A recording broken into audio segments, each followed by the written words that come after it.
Welcome back to the pack, my lovely listeners, and a huge warm welcome to everyone joining us for the first time here at Lena's Romantasy collection. You are in for a wild ride today. Picture this. It is Monday morning. Your boss is a billionaire tyrant with a temper that makes grown men cry. He demands his usual triple shot espresso. You decide to save his sanity and serve him decaf. Big mistake. Huge. In today's story, our brave assistant Jess thinks she's helping, but one sip sends the Alpha King over the edge. He doesn't just smash the mug against the wall, he corners her right in front of the entire board of directors, eyes glowing gold, to deliver a confession that will absolutely melt your headphones. I don't need the caffeine to keep my blood hot. I only crave you. If that gave you shivers, do me a huge favor and smash that like button. Maybe not as hard as Noah smashed that mug, but give it a good tap. Make sure you are subscribed and have that notification bell turned on so you never miss a single chapter of this chaotic, steamy romance. And I want to know where my wolf pack is hiding today. Drop a flag or let me know in the comment section below. Where in the world are you listening from? Let's see how global our pack really is. Chapter 1. The elevator doors pinged open on the 50th floor of Michaelson Enterprises, and the atmosphere hit me instantly. It didn't smell like ozone or expensive carpet cleaner today. It smelled like fear. He's in a mood. Lola, the marketing coordinator and my office survival buddy, whispered as she hurried past me, clutching a stack of files and feigning terror. Code red, or maybe code black. Definitely a code run for your life. He's always in a mood, Lola, I sighed, adjusting my glasses and marching toward the executive suite. It's Monday. Noah Michaelson hates Mondays. He also hates Tuesdays, Wednesdays, and sunshine in general. No, Jess, listen. Lola grabbed my arm, her acrylic nails digging into my blazer. He growled at the courier, like a literal animalistic growl because the guy breathed too loudly. I put $50 in the office betting pool that he fires someone before lunch. He's not going to fire anyone, I said, though my confidence was purely performative. He's just sleep-deprived. Again. I walked to my desk, which guarded the massive double doors of the CEO's office like a gatehouse. My phone was already blinking with 3 urgent lines. My inbox had 42 unread emails. I sat down, took a deep breath, and looked at the calendar. Board meeting, 10 a.m., merger acquisition. Great, I muttered. A room full of old men in suits and a CEO who hasn't slept since the Carter administration. I picked up the internal line. Mr. Michaelson, I have the Q3 projections ready for your review. Silence. Then a low, rough voice that sounded like gravel grinding against velvet came through the speaker. Bring me coffee, Jessica. Black, hot. And if I see a single granule of sugar, I'm throwing it out the window. Good morning to you too, sir, I replied sweetly. Now. The line clicked dead. I stared at the phone. Noah Michaelson was a tyrant. He was demanding, obsessive, micromanaging, and terrifyingly brilliant. He was also, unfortunately, the most attractive man I had ever seen in real life. He stood 6'4", built like a linebacker in a bespoke Italian suit, with eyes so dark they looked like midnight, and a jawline that could cut glass. But his temper was getting worse. For the last month, he'd been vibrating with this weird, intense energy. He paced his office like a caged tiger. He stared at me when he thought I wasn't looking with a hunger that made my knees weak and my survival instincts flare. And the caffeine wasn't helping. He was drinking 5 triple-shot espressos a morning. It was making him jittery, aggressive, and impossible to manage. I walked to the break room. The high-end espresso machine gleamed under the fluorescent lights. Okay, Noah, for the sake of the company and for the sake of my sanity, we are making an executive decision. I reached past the dark roast bag. I reached past the turbocharge bag. My hand landed on the bag tucked in the back, the one covered with dust because no one in this high-stress office ever touched it. Decaf, mild roast. It's for your own good, I justified, pouring the beans into the grinder. You need to calm down. You need to lower your heart rate before you have a stroke, and I'm out of a job, and Leo gets kicked out of school. I brewed the coffee. It smelled convincing. It was hot, it was black, and it contained absolutely zero mood-altering stimulants. I placed the mug on a saucer. I took a deep breath. I was about to lie to the scariest man in New York City. But looking at the text message I just received from my brother Leo, tuition deadline is tomorrow, Jess, sorry. I knew I had to keep Noah calm enough to sign my paycheck. Bottoms up, boss, I whispered, and headed for the lion's den. Chapter 2. The boardroom was freezing. I was convinced Noah kept the thermostat at morgue settings just to keep the board members awake. 12 men in gray suits sat around the long mahogany table, looking nervous. At the head of the table sat Noah. He wasn't sitting, actually. He was leaning back in his leather chair, tapping a pen against the wood with a rhythmic, menacing thud, thud, thud. Despite the exhaustion bruising the skin under his eyes and his loosened tie exposing the hollow of his throat, he still resembled a predator waiting for an excuse to strike. "Gentlemen," Noah's voice rumbled, filling the room without effort. "These projections are optimistic. I don't pay you for optimism. I pay you for accuracy."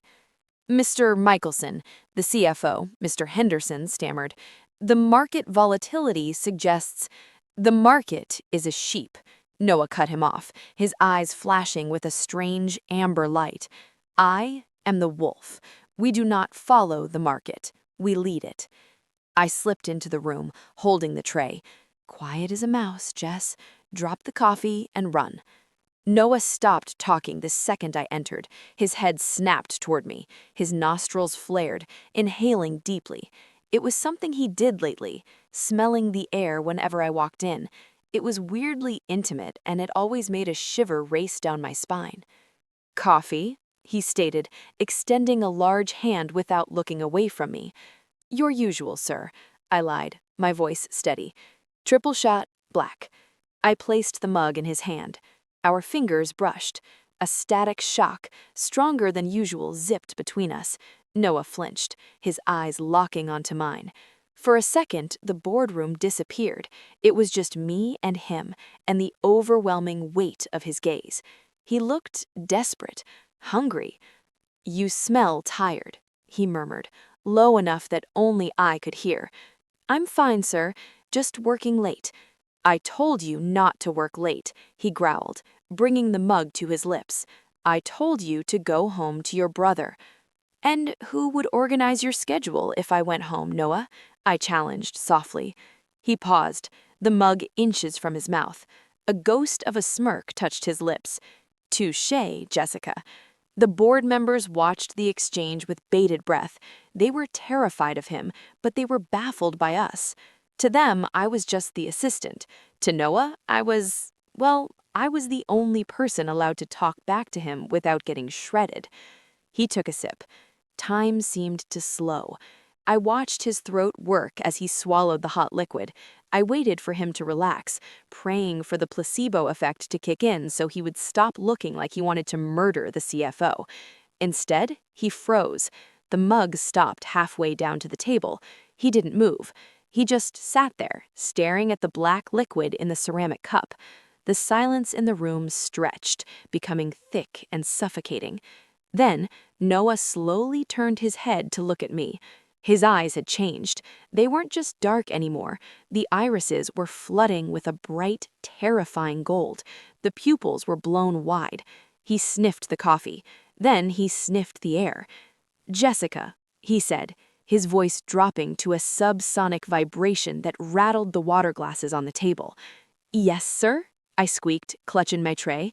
"What is this?" "It's coffee, sir." "No." He stood up slowly, towering over the table. The sheer size of him seemed to double. "It is warm water with a coffee flavor. It is a lie." "I thought—" "You thought?" He took a step toward me, my back hitting the whiteboard. "You thought you would trick me. You thought you would drug me with nothing? You've been stressed, Noah. You're vibrating. I thought decaf would help you sleep." The board members gasped. Mr. Henderson looked like he was about to dive under the table. Noah didn't care about them. His focus was entirely on me. He looked furious, betrayed, and underneath it all, Utterly wild. "You denied me," he whispered, stepping closer, invading my personal space until his heat engulfed me. "I need the stimulant, Jessica. I need it to keep the edge off. Do you know what happens when the edge comes off?" "You get grumpy?" I suggested weakly. Noah laughed. It wasn't a nice laugh. It was a dark, jagged sound. He raised the mug. "I don't get grumpy." And then he threw the mug. Chapter 3. The mug didn't just break, it exploded. Noah hurled it past my head. It smashed against the whiteboard inches from my ear, showering the quarterly projections in ceramic shards and hot decaf coffee. Crash! The sound was deafening in the silent room. I flinched, squeezing my eyes shut, waiting for the yelling, waiting for the "you're fired." But silence followed, a heavy, panting silence. Noah stood right in front of me, boxing me in with his hands planted on the whiteboard on either side of my head. He leaned down, face inches from mine, his chest heaving against his white dress shirt as he breathed hard. He ignored the broken mug. His gaze was fixed entirely on my mouth. "You think coffee is what keeps me awake?" he rasped. The sound was rough, like tectonic plates grinding together. "You drink 5 cups a morning," I whispered, my heart hammering against my ribs like a trapped bird. "I thought you were addicted." "I am," he growled. He lowered his head, his nose brushing against my jawline. He inhaled deeply, a long, shuddering breath that made his entire massive frame tremble. "I am, but not to the bean, Jessica." "Then what?" I challenged, my voice shaking but my chin high. "What is wrong with you, Noah? Why are you acting like this?" He pulled back slightly to look me in the eyes. His gaze was burning gold, fierce and terrifying and utterly consuming. "I don't need caffeine to keep my blood hot," he roared, the volume making me jump. "I don't crave the stimulant. I only crave you." The confession hung in the air, louder than the smash of the mug. The board members were frozen statues. Mr. Henderson had actually slid halfway under the table. I stared at Noah. My brain couldn't process it. He craved me? "Me?" I breathed. "Noah, I'm your assistant. I organize your dry cleaning." "You organize my life," he hissed, his hand coming up to cup my cheek. His thumb brushed over my lower lip, rough and calloused. "You are the only thing in this concrete prison that smells real. You are the only thing that quiets the noise in my head." He leaned closer, his lips hovering over mine. I tried to stay away. I tried to drown it in work and caffeine. But you had to provoke me. You had to test me. "It was just decaf," I whispered, mesmerized by the gold flecks in his eyes. It was a denial, and I am done being denied. For a second, a terrifying, electric second, I thought he was going to kiss me right there in front of the board of directors. I thought he was going to devour me, and God help me, I wanted him to. But then the door creaked. "Mr. Michaelson?" Dante, the head of security, stood in the doorway. He looked from the shattered mug to the terrified board members to Noah hovering over me. Dante didn't look surprised. He looked resigned. "Sir," Dante said calmly, "your heart rate monitor triggered a level 4 alert. We need to decompress." Noah froze. The spell broke. He blinked, and the gold faded from his eyes, replaced by his usual obsidian black. He looked at me, really looked at me, at the fear in my eyes, at the coffee splattered on the wall next to my head. Horror washed over his face. He pulled his hands back as if he had been burned. "Jess," he whispered, his voice human again. "Did any of the shards hit you?" "No," I said, my voice trembling. "I'm fine." He stared at the broken mug, then down at his hands, which were shaking. "Meeting adjourned." Noah barked at the room without looking at them. "Get out." The 12 men in suits didn't need to be told twice.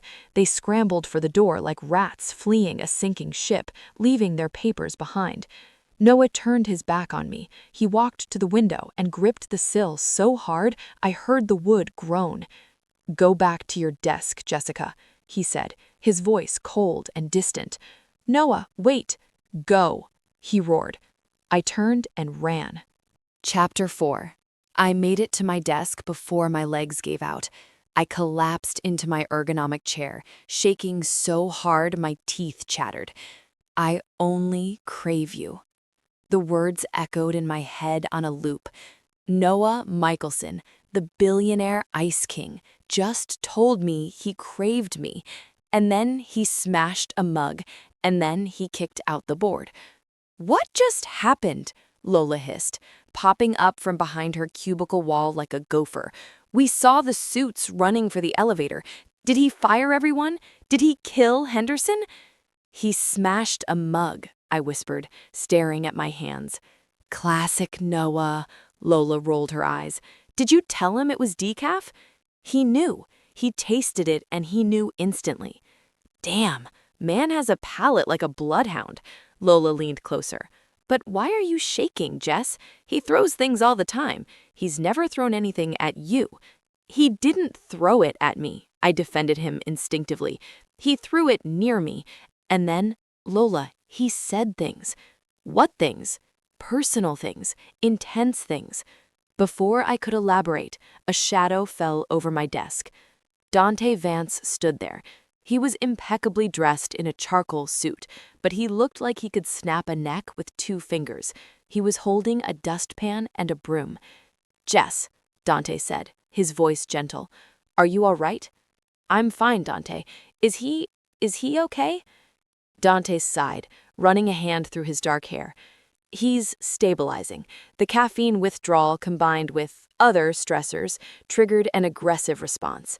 "He's not on drugs, is he?" I asked bluntly, because the way his eyes looked, Dante, they were glowing. Dante stiffened. "It was the lighting, Jess. High blood pressure can cause pupil dilation." "It looked like gold," I insisted. "Stress," Dante said firmly. "Look, Jess, Noah is unique. He operates at a higher frequency than most people. When he focuses on something, or someone, he becomes obsessive. It's not malice, it's instinct." "Instinct?" "He protects what is his, and he feels very strongly that you belong to the company." "Right, the company." My desk phone rang. The harsh brrr ring made us both jump. I looked at the caller ID. The boss. I looked at Dante. He gave me a sympathetic grimace. I picked up the receiver. "Jessica speaking." "Come in here." Noah's voice came through. It wasn't the roar from earlier. It was quiet, defeated. "Sir, maybe we should give it a minute." "Please," he said, and the crack in his voice broke my heart. "Bring your laptop, and bring a new mug." I hung up.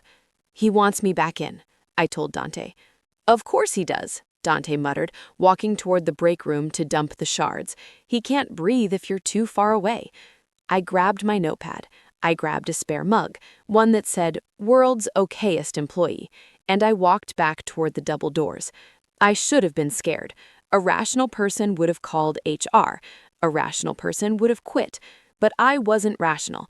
I was broke, I was worried about him, and deep down, in the part of me that made bad decisions, I wanted to hear him say he craved me again. I pushed open the door. Noah was sitting behind his desk, his head in his hands. The room was dark. He had closed the blinds. "Shut the door," he whispered without looking up, "and lock it." Chapter 5. The click of the lock echoed in the dim office like a gunshot. I turned back to Noah. He hadn't moved. He was still sitting with his head in his hands, his elbows resting on the desk that cost more than my entire college education. "I locked it," I whispered, clutching my notepad to my chest like a shield. Are you gonna fire me, Noah? Because if you are, I'd appreciate a reference letter that doesn't mention the decaf incident." Noah lowered his hands. His face was ravaged. He looked like a man who had gone 12 rounds with a heavyweight boxer, not a CEO who just sat through a meeting. "I'm not firing you," he rasped. "I'm trying to keep you." "Keep me? You just screamed that you craved me and smashed a ceramic mug into smithereens. That's usually an HR violation, Noah. HR doesn't apply to me, he muttered, standing up. He walked around the desk. I instinctively took a step back. He stopped, instantly, raising his hands in surrender. Don't retreat. I won't hurt you, Jessica. I would cut off my own hand before I hurt you. Then why the theatrics? Because, he sighed, running a hand through his hair, messing up the perfect style, my instincts are currently misaligned. I am under significant pressure. The merger, the competition, and the lack of caffeine, I added helpfully. Yes, that. He looked at me, his eyes dark and unreadable. I need you to sign something. A severance package? A liability waiver, he lied. He picked up a document from his desk. And a salary adjustment. I blinked. A raise? Hazard pay, he corrected, for the emotional distress of working for a difficult man. I'm increasing your salary by 40% effective immediately, and I'm covering your tuition reimbursement. My jaw dropped. Tuition? How do you know about Leo's tuition? Noah froze. He looked away, focusing on a painting of a storm-tossed ship on the wall. I review all employee files. I noticed you were claiming dependents. It's a standard retention strategy.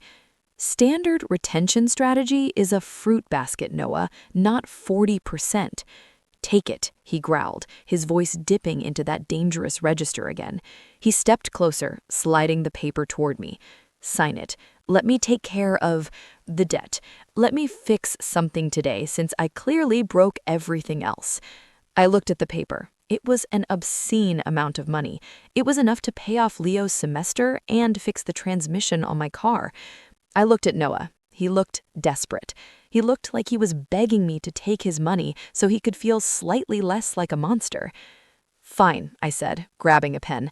But I'm still mad about the mug. That was a limited edition Star Wars mug.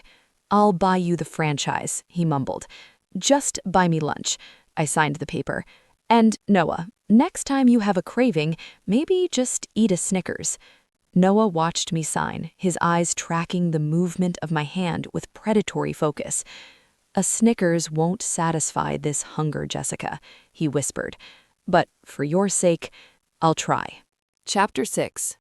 By 6 p.m., the office was a ghost town. The board members hadn't returned, presumably because they were at church praying for their souls. I packed up my bag. Good night, Noah. Try to sleep. Real sleep, not vampire sleep. Noah appeared in the doorway of his office. He had put his suit jacket back on, buttoned up to the chin like armor. I'm driving you home, he announced. I have a car, I reminded him. It's the Honda Civic that makes a noise like a dying seal when I turn left. The Honda is unsafe, Noah stated. I had it towed.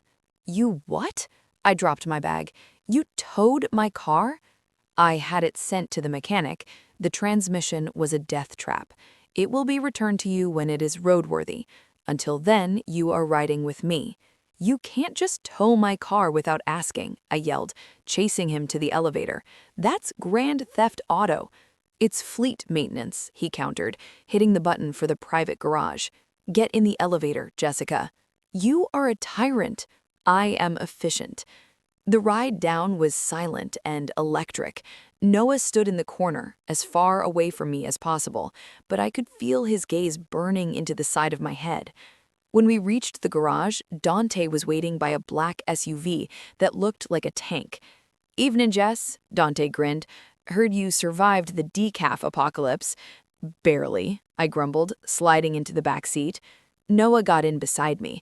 The car was huge, but Noah filled the space. His knee brushed mine. He didn't pull away. He went perfectly still, his breath hitching. So, I said, trying to diffuse the tension as the car peeled out into New York traffic, where are we going? My apartment is in Queens. It's not exactly on your route to wherever billionaires live, a volcano lair? I live in the penthouse of the Obsidian Tower, Noah said stiffly, and we are going to Queens. I need to inspect your security. My security? I have a deadbolt and a neighbor named Mrs. Kowalski who hits the wall with a broom if I sneeze too loud. I'm secure. Mrs. Kowalski is 84, Noah dismissed. She is not a deterrent against hostiles.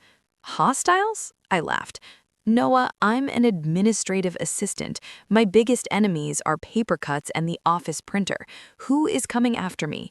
Noah turned to look at me. The streetlights flickered over his face, casting deep shadows that made him look dangerous, ancient. You have no idea, he murmured darkly.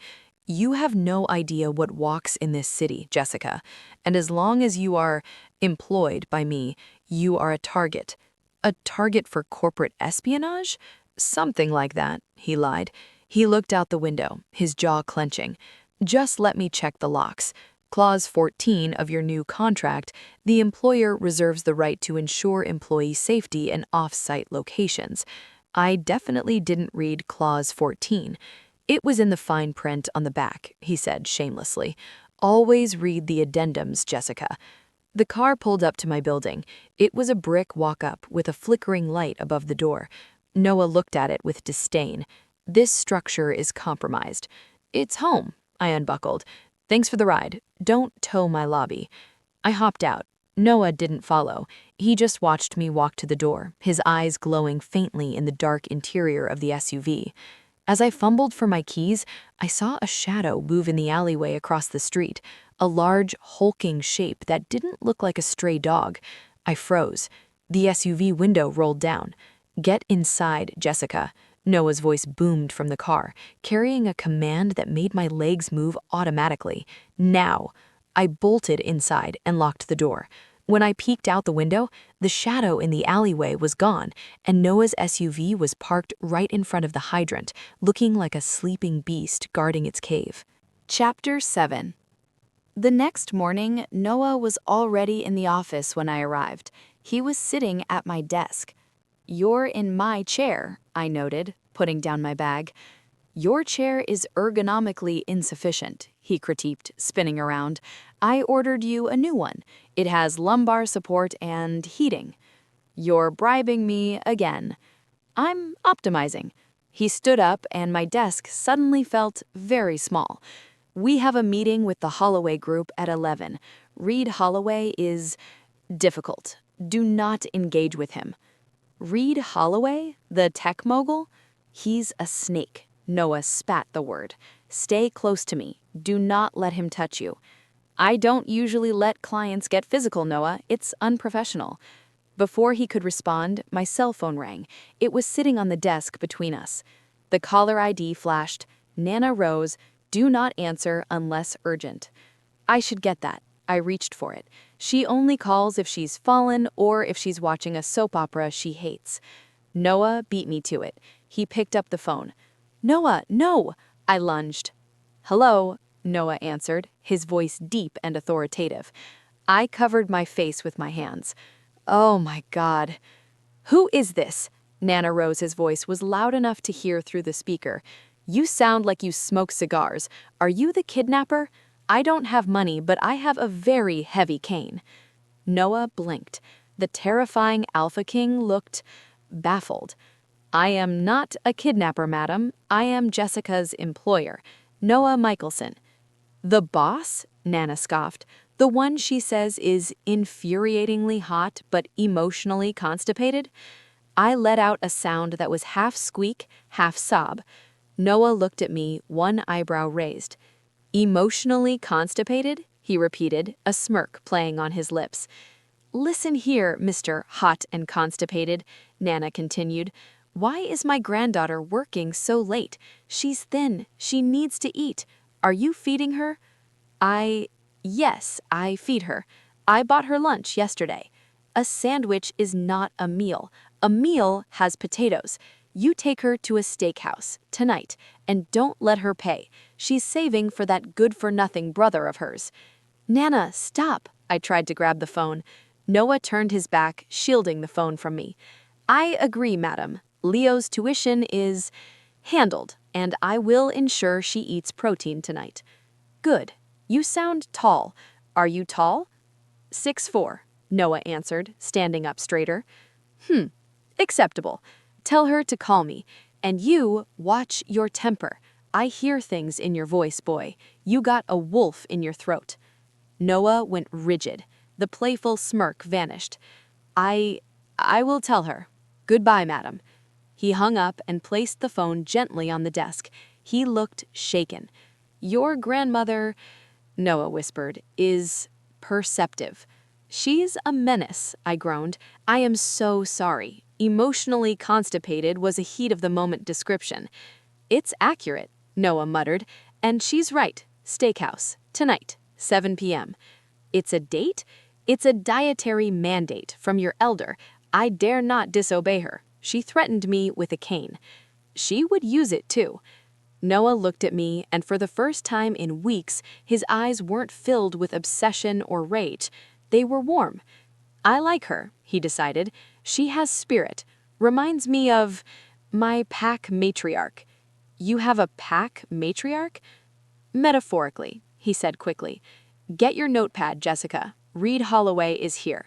Chapter 8. Reed Holloway didn't walk into a room. He slithered. He was handsome in a slick, overly polished way. Blonde hair, blue eyes that were a little too bright, and a smile that showed too many teeth. He walked into Noah's office with two bodyguards who looked like they were carved out of granite. Noah stood behind his desk. He didn't offer a hand. He didn't smile.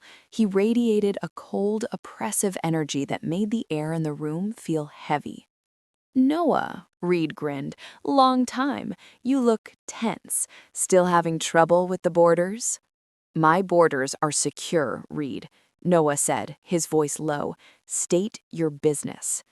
Just a friendly merger proposal, Reed said, dropping a file on the desk. He turned his attention to me. I was standing by the bookshelf, trying to be invisible. Reed's eyes swept over me, lingering in a way that made my skin crawl. He inhaled deeply, just like Noah did. And who is this? Reed asked, taking a step toward me. New assistant or something else? She is staff, Noah growled. Look at me, Reed. Reed ignored him. He walked right up to me. You have a very interesting scent, darling. Vanilla and something electric, like ozone. He reached out to touch a strand of my hair. Don't, I said, stepping back. Feisty, Reed smirked. I like feisty. If you ever get tired of Noah's temper, come work for me. Holloway Industries has much better benefits, and I'm much more hands-on. His finger brushed my shoulder. Roar! It wasn't a shout, it was a roar. Noah didn't walk around the desk. He vaulted over it. In a blur of motion, Noah was between me and Reed. He grabbed Reed's wrist, the one that had touched me, and twisted it back with a sickening pop. Ah! Reed shouted, dropping to one knee. Noah didn't let go. He leaned down, his face contorted into a mask of pure animalistic fury. His eyes were blazing gold. His teeth looked sharper.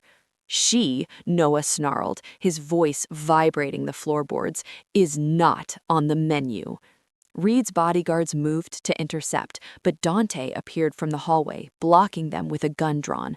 I wouldn't, Dante warned them. He's in a mood. Reed laughed despite the pain. He looked up at Noah with a twisted grin. So it's true.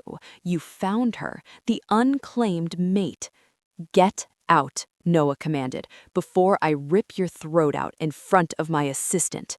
She doesn't know, does she? Reed whispered, looking at me over Noah's shoulder. She doesn't know she's sleeping with a monster. I'm not sleeping with him, I yelled, finding my voice, and he's not a monster. He's just protective. Noah flinched. He looked back at me, terrified of what I was seeing. Reed yanked his arm free. He stood up, rubbing his wrist. Protective, Reed chuckled darkly. Keep telling yourself that, sweetheart, but when the moon rises, ask him what he really wants to do to you. Reed turned to the door. I'll be seeing you, Noah. Keep her close. Accidents happen. He left.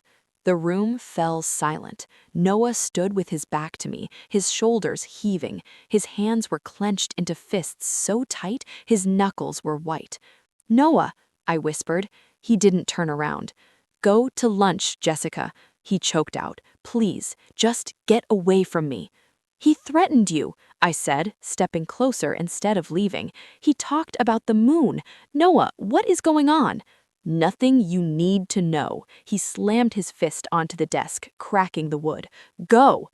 I backed away, but as I grabbed my purse and ran, I knew one thing for sure. I wasn't going to lunch. I was going to Google gold eyes and super strength because Reed Holloway was right about one thing. I didn't know what my boss was, but I was going to find out. Chapter 9. I sat at my kitchen table staring at my laptop screen. My browser history looked like the diary of a conspiracy theorist. Why are my boss's eyes gold?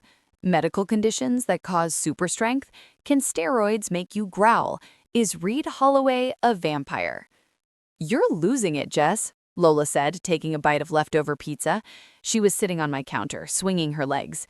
I had called her for an emergency summit. Noah Michaelson isn't a supernatural creature. He's just a rich guy on a keto diet. They all get weird about meat and eye contact.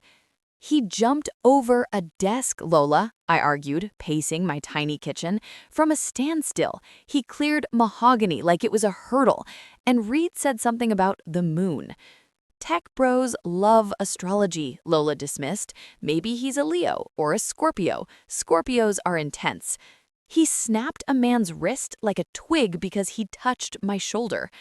Okay, that part is hot, Lola pointed out. Toxic, but hot. He's obsessed with you, Jess. It's classic workplace obsession. He probably has a shrine to you made of staples. I rubbed my face. I don't know. The way he looked at me, it wasn't just obsession, it was ownership. Knock, knock. Someone pounded on my door. Not a polite knock, a heavy, authoritative thud. If that's Mrs. Kowalski complaining about the noise, I'm going to scream. I marched to the door. I looked through the peephole. It wasn't Mrs. Kowalski.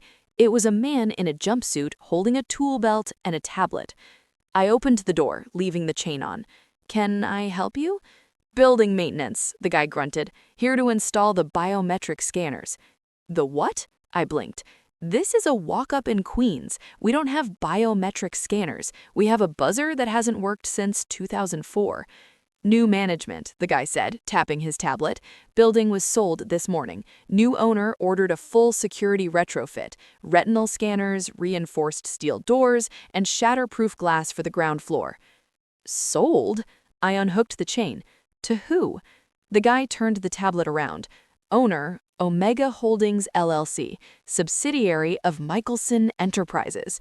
I felt my soul leave my body. He bought my building, I whispered. He literally bought my apartment building. Who? Lola asked, peeking over my shoulder. Noah, I choked out. He didn't just tow my car, he bought my landlord. My phone buzzed in my pocket, a text message. Sender. The boss upgrade comes with rent control and a new dishwasher. You're welcome. Oh, he is dead, I growled, grabbing my coat. Lola, you're in charge. I'm going to commit a crime. Bring me back a scanner, Lola yelled as I stormed out. Chapter 10. I didn't go to the office. I called an Uber and went straight to the steakhouse. It was 7 p.m., the reservation Nana Rose had bullied us into. I marched into the Gilded Horn, a restaurant that smelled like money and charred animal protein. The host tried to stop me, but I pointed a finger at him. I am looking for a giant, brooding man who thinks he owns Queens. Point him out. The host paled and pointed to a private booth in the back, shrouded in shadows. Noah was there. He was wearing a black turtleneck that accentuated his broad shoulders, looking like a Bond villain on his day off. He stood up when he saw me, his eyes scanning the room for threats before landing on my furious face. You look lovely, Jessica, he said smoothly, though your heart rate is elevated. You bought my building, I hissed, sliding into the booth. You bought the Willow Arms. It has roaches, Noah. Why would you buy it? I exterminated the roaches an hour ago, he said calmly, pouring me a glass of wine. And I bought it because the security was pathetic. Reed knows where you live. Now, to get to your door, he has to bypass a system designed by the Pentagon. You are micromanaging my life. I am protecting my assets. I am not an asset. I am a person. You are... He stopped, his jaw working. He looked at me with that raw, hungry intensity that always made my anger melt into something dangerous. You are essential. If Reed takes you, he breaks me. I cannot allow that. Why? I demanded, leaning over the table. Why do I matter so much? I serve you coffee. I schedule your dental appointments. I am replaceable. No, Noah growled, his voice dropping so low the candle on the table flickered. You are not replaceable. You are the anchor. Without you, the wolf, the work, consumes me. He caught himself. He took a sip of water. Let's order, he said abruptly. Your grandmother insisted on protein. The waiter arrived. Noah didn't even look at the menu. 2 ribeyes, Noah commanded. Hers medium, mine blue. Blue? I asked as the waiter scurried away. That's basically raw, Noah. I like the texture, he murmured. We sat in silence for a moment. I watched him. He was tense, constantly scanning the restaurant. Every time a man walked by our table, Noah's hand twitched toward the steak knife. Noah, I said softly, Reed said something today. He said, when the moon rises. What did he mean? Noah stiffened. Reed is dramatic. He speaks in metaphors. Is he? I took a sip of wine. Because you growled at him, and you healed from a paper cut last week, and you bought a building in cash in 4 hours. Noah looked me in the eye. Jessica, there are things about this city, about the power structures, that you don't understand.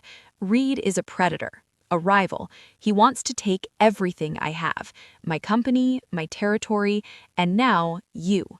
Why? I demanded, leaning over the table. Why do I matter so much? I serve you coffee. I schedule your dental appointments. I am replaceable. No, Noah growled, his voice rising so high the candle on the table flickered. Because he knows that you are the only thing I have ever craved more than power. My breath hitched. Noah, don't ask me to explain, he pleaded, his thumb stroking my knuckles. Not yet. Just trust me. Let me guard the door. Let me buy the building. Just stay safe. I looked at him, this terrifying, powerful, insane man who ate raw meat and bought real estate to keep me safe. Fine, I whispered, but I'm not paying the rent increase. Noah smiled. It was a real smile, showing a glimpse of white teeth that looked sharper than average. Rent is free, he said, for family. Chapter 11. The dinner was confusingly romantic. Noah ate his steak like he hadn't eaten in a week, tearing into it with a primal grace that was weirdly attractive. We talked about safe topics: Lola's betting pool, Nana Rose's obsession with soap operas, the Q4 marketing strategy. For an hour, he wasn't the Alpha King. He was just Noah, funny, sharp, and surprisingly attentive. But the bubble burst the moment we walked out of the restaurant. My phone rang. Leo. Hey, kid, I answered, smiling at Noah, who was holding the car door open for me. Did the tuition check clear? Noah gave me a bonus. Jess, Leo's voice was shaking. Yeah, the check cleared, but something weird happened. Weird how? I got an email from Holloway Industries. Reed Holloway. I froze on the sidewalk. Noah went rigid beside me, sensing my fear instantly. What did the email say, Leo? He offered me an internship, Jess, a senior cybersecurity fellowship. It pays 6 figures. He said he saw my code on GitHub. Leo, listen to me, I said, gripping the phone. Do not reply. Do not click any links. I already replied, Leo said excitedly. Jess, this is huge. He wants to meet me tomorrow. He said he knows you. He said you guys are close. We are not close, I shouted. Leo, Reed Holloway is dangerous. He is trying to get to me. You cannot meet him. But Jess, "Give me the phone," Noah roared. I didn't argue. I handed it to him. "Leo," Noah barked into the phone. His voice wasn't human. It was the command. "This is Noah Michaelson. You will not go to that meeting. You will lock your dorm room door. I'm sending a car for you. Do not open the door for anyone but Dante Vance. Do you understand?" There was a silence on the other end, then a terrified squeak from my brother. "Yes, sir." Noah hung up and shoved the phone into his pocket. He turned to me. The warmth from dinner was gone. The monster was back. "He targeted your blood. He went after the cub." "The cub?" I blinked. "You mean my brother?" "He crossed the line." Noah's eyes were flashing gold under the streetlights. "He thinks he can use your family as leverage. He thinks he can hunt in my territory." "Noah, you're scaring me." I grabbed his arm. His muscles were rock hard, vibrating with tension. "Good." He looked down at me. "You should be scared. We are at war, Jessica." "War? Over a merger?" "Over you," he corrected. He grabbed my shoulders. "You are not going back to the apartment. Even with the new locks, it's too far from me. If Reed sends a team, I can't reach you in time." "Then where am I going?" "The penthouse. My home. It's a fortress. Dante's picking up Leo. He will bring him there." "You're moving my brother in too?" "I am moving the whole pack in if I have to," Noah yelled, startling a couple walking by.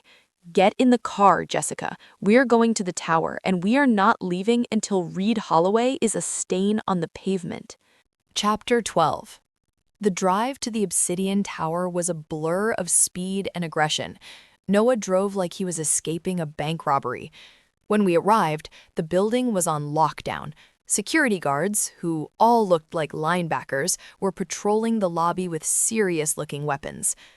"Noah," I whispered as we stepped into the private elevator, "is this legal?" "I write the laws in this building," he muttered, punching in a code that was roughly 20 digits long. The elevator shot up. My ears popped. "Why is Reed doing this?" I asked, cornering him in the elevator. "Why is he targeting Leo? Just to make me, quit?" Noah looked at the ceiling. He seemed to be fighting a massive internal battle. "He doesn't want you to quit, Jess. He wants to claim you." "Claim me? Like poach me?" "In a way," Noah said tightly. "He smells what I smell. He sees the potential. If he takes you, he weakens me. It's a dominance play." "I am not a trophy," I shouted, poking him in the chest. "I am a human woman with a 401k. Stop talking about me like I'm a flag in a game of capture the flag." Noah caught my finger. He held it, staring at me with a mix of frustration and adoration. "You are not a trophy," he whispered. "You are the prize. There is a difference." The elevator doors opened directly into the penthouse. It was breathtaking. Floor-to-ceiling glass overlooking the entire city. Sleek, dark furniture, and it smelled exactly like him. Pine, rain, and expensive cologne. But in the center of the room, sitting on a black leather sofa, was a woman. She was older, with steel gray hair pulled into a tight bun and eyes that could cut diamonds. She was knitting. "Mrs. Higgins?" I gasped. "From HR?" Mrs. Higgins looked up. She didn't smile. "You're late, Alpha," Mrs. Higgins said, her needles clicking rhythmically. "And you brought the girl, finally." "Mrs. Higgins is staying here too?" I asked Noah. "Mrs. Higgins is the only person Reed Holloway is afraid of," Noah said, tossing his keys on the counter. "She's watching the door." "I am watching the perimeter," Mrs. Higgins corrected. She looked at me, sniffing the air. "You smell of stress and cheap perfume." "It's Chanel," I defended. "It's synthetic," she sniffed. "Go wash up, dear. Dante is 5 minutes out with the boy. We're ordering pizza. Meat lovers. Extra meat." I looked at Noah. "Is your HR director babysitting us?"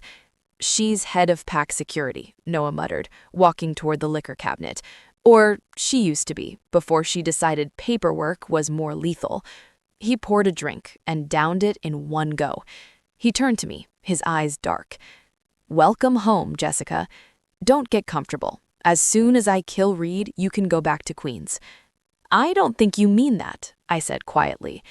"I have to mean it," he said, turning away, "because if you stay here too long, I won't be able to let you leave." Chapter 13. The elevator doors pinged open again. Dante walked in, balancing a stack of pizza boxes in one hand and holding my brother Leo by the scruff of his hoodie with the other. "Picked up dinner on the way," Dante announced, kicking the door shut behind him. "Figured we wouldn't want to wait for delivery." "Let me go," Leo protested, stumbling into the penthouse. "I have rights. I'm a citizen, and I was in the middle of a raid." "Leo!" I ran over and hugged him. "Are you okay? Did he hurt you?" Leo blinked, looking around the massive luxury penthouse. "Who? The Terminator guy?" He pointed at Dante. "No, he just picked me up like a bag of groceries and threw me in a black SUV. Jess, seriously, what is going on? Did you win the lottery or did you join a cult?" "She works for me," Noah said from the bar, swirling his whiskey, "which is similar to a cult, but the benefits are better." Leo's jaw dropped. "You're Noah Michaelson, the Noah Michaelson, the guy who wrote the source code for the Obsidian firewall." "The same," Noah said, walking over. "And you are Leo, the kid who almost signed a contract with Reed Holloway without reading the fine print." "Reed Holloway is a visionary," Leo defended. "Reed Holloway is a hack," Noah corrected coldly, "and he was going to use you to infect my servers. He didn't want your coding skills, Leo. He wanted your sister's access codes." Leo looked at me confused. "Jess, why would he want you? You just make spreadsheets." "Hey!" I slapped his arm. "My spreadsheets are art." "Sit down, boy," Mrs. Higgins commanded from the sofa. She pointed a knitting needle at the floor. "Eat pizza, don't touch the upholstery." Leo looked at the terrifying old woman, then at the giant bodyguard, Dante, then at the billionaire CEO. He wisely decided to sit down and eat pizza. "Noah," I pulled him aside, Holloway, isn't going to stop, is he?" "No," Noah murmured, his eyes tracking Leo. "He crossed the line. He targeted family. In the business world, that's a lawsuit. In my world? In your world, it's a war?" "It's a hunt," Noah corrected. Suddenly, the lights in the penthouse flickered. The smart home system gave a low, dying whine. The music cut out. The security screens on the wall went black. "System failure," Dante announced, drawing his gun instantly. "We're offline. The perimeter sensors are down." "He's hacking us," Leo mumbled, with a mouthful of pepperoni. "That's a brute force attack. I recognize the signature. It's the Holloway worm." "He's not just hacking," Noah said, sniffing the air. His posture shifted, his shoulders hunched, his hands curling into fists. A low growl started in his chest. "He's here." "Here?" I whispered. "In the building?" "In the elevator shaft," Noah snarled. "He bypassed the lobby. He's coming up the service hatch." "Leo, get behind Mrs. Higgins," I shouted. Mrs. Higgins didn't look worried. She pulled down her knitting and pulled a massive nickel-plated revolver out of her yarn bag. "Finally," she sighed. I was getting bored. Chapter 14. The glass wall overlooking the terrace shattered. Not the elevator, the terrace. Ropes dropped from the roof. 3 men in tactical gear swung through the broken glass, landing on the Persian rug. "Security breach!" Dante yelled, tackling the first guy. It was chaos. Leo screamed and dove behind the sofa.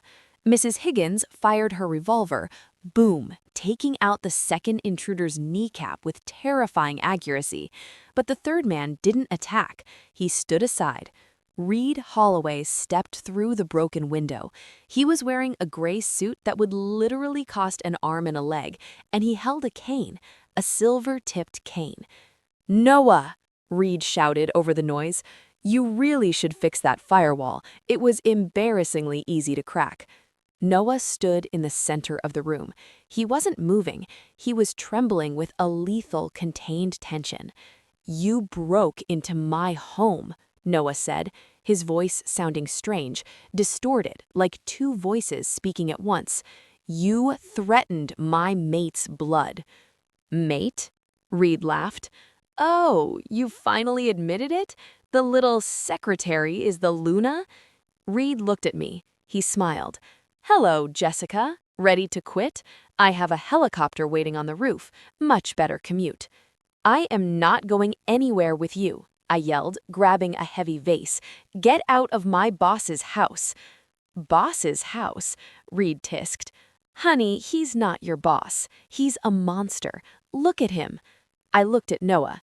He was changing. His suit jacket ripped at the shoulders. His hands were elongating, fingers turning into dark, curved claws. His jaw unhinged, snapping back into place with a sickening crack as fangs, actual razor-sharp fangs, descended. His eyes were pure liquid gold. "Reed!" Noah roared. It wasn't human. It was the sound of a nightmare coming to life. "Run!" Reed didn't run. He tapped his cane on the floor. "Boys, the toys." Two more men dropped from the roof. They were holding what looked like cattle prods.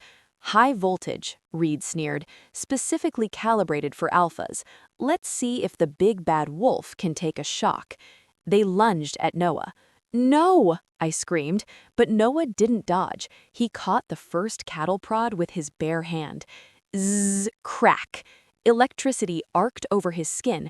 Noah didn't even flinch. He laughed, a deep barking sound. He crushed the metal rod in his grip, sparks flying everywhere. He backhanded the man, sending him flying across the room and through a drywall partition. The second man tried to run, but Noah moved faster than my eyes could track. He was a blur of shadow and violence. He grabbed the man by the vest and tossed him out the broken window onto the terrace. Reed's smile vanished. "That's impossible. That was 50,000 volts." Noah turned to Reed. He was hunched over, his shirt in tatters, fur bristling along his spine. He looked terrifying. He looked beautiful. Noah growled, stepping closer, "I am highly conductive." I should have been screaming. I should have been running away with Leo. But I couldn't move. I was paralyzed, not by fear, but by awe. Noah he was a wolf, a man-wolf, a werewolf. The internet conspiracy theories were right. The gold eyes, the super strength, the raw meat. He was a monster, and he was tearing apart an armed strike team to keep me safe. "Leo, stay down," I whispered, though Leo had already fainted behind the couch. Reed Holloway backed up, raising his silver cane like a sword. "Stay back, Michaelson. This is pure silver. It burns." Noah stalked him. He didn't look like a CEO anymore. He moved on the balls of his feet, predatory and silent. "You touched her hair," Noah whispered. The sound filled the room. "In the office, you touched her." "It was just hair," Reed shrieked, swinging the cane. Noah caught the cane. The silver sizzled against his palm, smoke rising. The smell of burning flesh filled the air. Noah didn't let go. He yanked the cane out of Reed's grip and with a roar of effort crushed the metal shaft in his fist, bending it into a useless U-shape before tossing it aside. He grabbed Reed by the throat and lifted him off the ground. His feet kicked helplessly in the air. "Noah!" I shouted, stepping forward. "Noah, stop!" Noah froze. He didn't look at me. He was breathing heavily, his claws digging into Reed's expensive suit. "He's not worth it," I said, my voice shaking. "If you kill him, the police, the press, Leo." Noah turned his head slowly. His face was half-shifted, shadowed, angular, terrifying. The gold eyes locked onto mine. "You threatened the pack," Noah growled. "I know," I said, walking closer, navigating the broken glass. "But you're not a murderer, Noah. You're a CEO. You destroy people with mergers and acquisitions, not claws." I reached out. I didn't know what I was doing. I just knew I had to touch him. I placed my hand on his arm. His skin was burning hot, hard as rock. The fur under my fingers felt coarse and electric. "Drop him," I commanded softly. "Boss." Noah shuddered. The rage in his eyes flickered, warring with something else: recognition, obedience. He looked at Reed, who was turning purple. Then he looked at me. He dropped Reed. Reed crumpled to the floor, gasping for air. "Dante," Noah rasped, his voice slowly returning to human pitch. "Secure him. The quiet room." Dante stepped forward, holstering his gun and looking at Reed with a grim smile. "On it, boss. He won't see daylight." Mrs. Higgins put away her revolver and pulled out her phone. "Already dialed. We'll need a glazier, too." Noah didn't move. He stood there, half naked, bleeding and smoking from the silver burn, staring at me. He looked like he expected me to scream, to run. "Jess," he whispered. I looked at the claws receding. I looked at the fangs retracting. "So, this explains the stake." Chapter 16. The penthouse was quiet, save for the wind whistling through the broken window.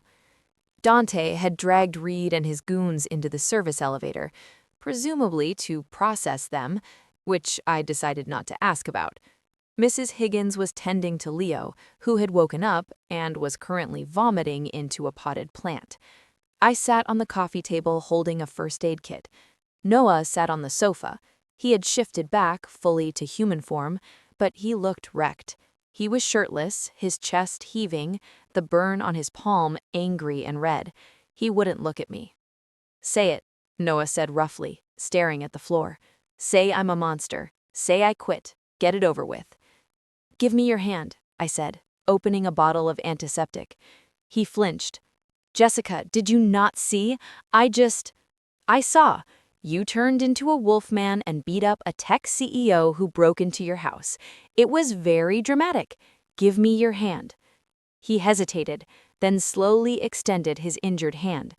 I poured the antiseptic over the burn. He didn't even wince. "Does it hurt?" I asked. "Silver burns slow. It stops the healing." "Well, we'll wrap it up." I started winding the gauze. "You know, Leo is going to need therapy. Like extensive therapy." "I'll pay for it," Noah said quickly. "And Mrs. Higgins shot a guy. Is that normal HR policy?" "She's very dedicated to conflict resolution." I finished wrapping his hand. I didn't let go. I held his massive, warm hand in mine. "Why didn't you tell me?" I asked softly. "Because you would have run, Noah," he said, finally looking up. His eyes were black again, but the vulnerability in them was new. "Humans, they fear us, they leave." "I'm not running, Noah." "You should. Reed knows now. The secret is out. You're in the middle of a war." "I'm already in the middle," I said. "You bought my apartment building. You paid my brother's tuition. You saved my life." I squeezed his hand. "And honestly," I smiled weakly, "after seeing Reed Holloway in a suit trying to act tough, I prefer the wolf." Noah stared at me.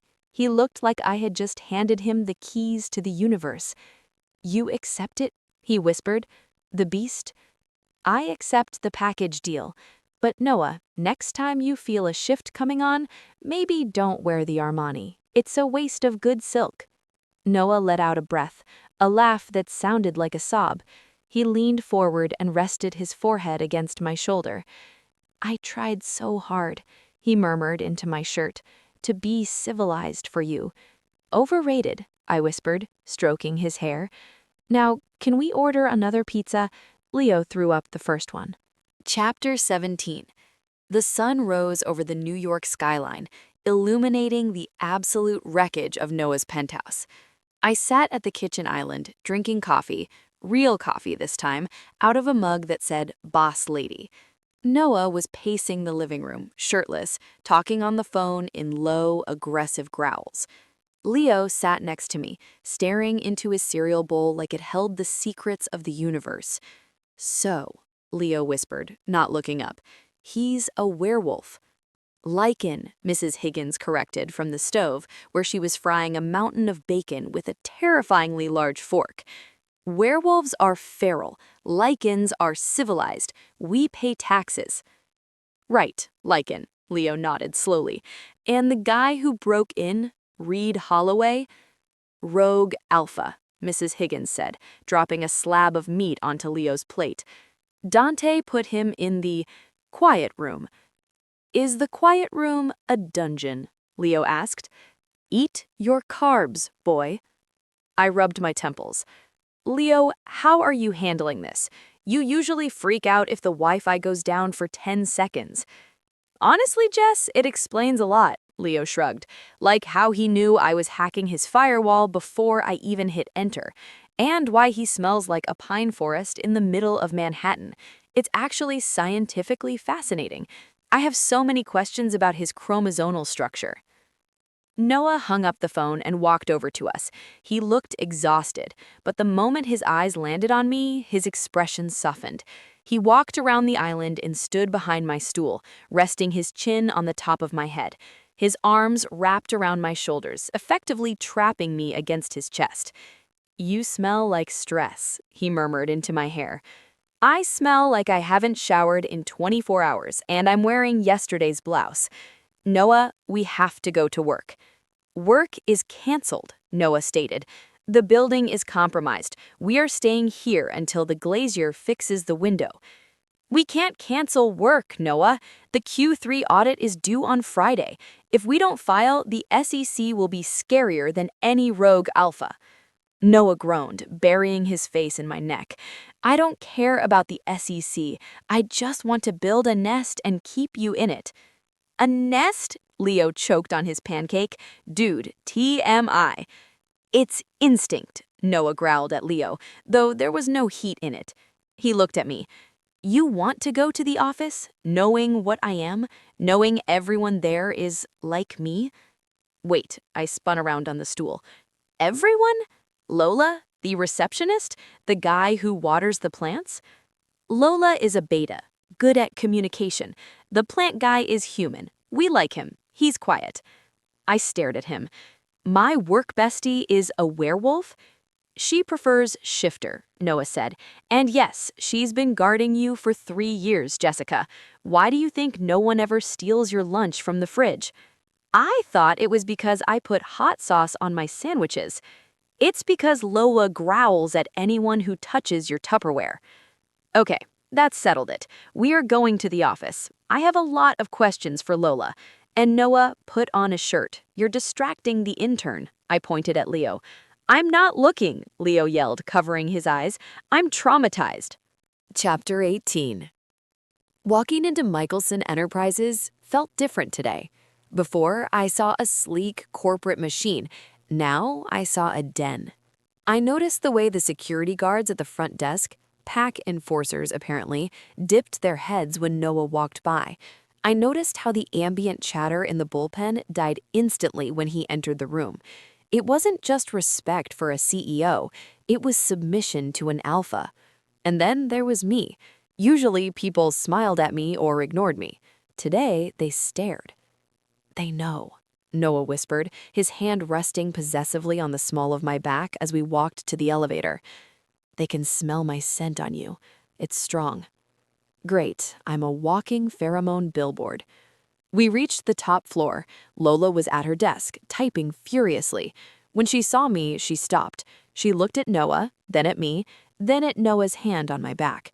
She didn't say a word. She just slowly slid a $20 bill across her desk to Dante. You bet against us? I gasped. I bet on slow burn, Lola sighed. Dante bet on workplace incident leads to claiming. He won. It wasn't a workplace incident. It was a home invasion. Semantics, Dante grinned, pocketing the money. Lola, I marched over to her desk, we need to talk about the Tupperware and the fact that you'd turn into a canine. Lola winced. Technically, I turn into a coyote. It's a subspecies thing. Can we talk later? Because the council is here. Noah went rigid beside me. The temperature in the room seemed to drop 10 degrees. The board? Noah asked, his voice low and dangerous. The inner council, Lola whispered. Chairman Roth and the elders. They're in your office. They know about the shift, Noah. They know you revealed yourself to a human. I revealed myself to my mate, Noah snarled. They don't care, Dante warned, stepping up. They're invoking the Secrecy Act. They brought the silencers. I looked between them. Silencers? That sounds ominous. Is that a gun or a lawyer? Both, Noah said grimly. He turned to me. Jessica, stay here. Go to the break room, eat a donut. Do not come into my office. Not this again. I crossed my arms. Noah, last time you told me to stay put, a man with a silver cane broke into the penthouse. I am not sitting this out. This is internal politics, Noah pleaded, grabbing my shoulders. Chairman Roth isn't like Reed. He's lawful evil. He will try to hurt you with rules, not fists.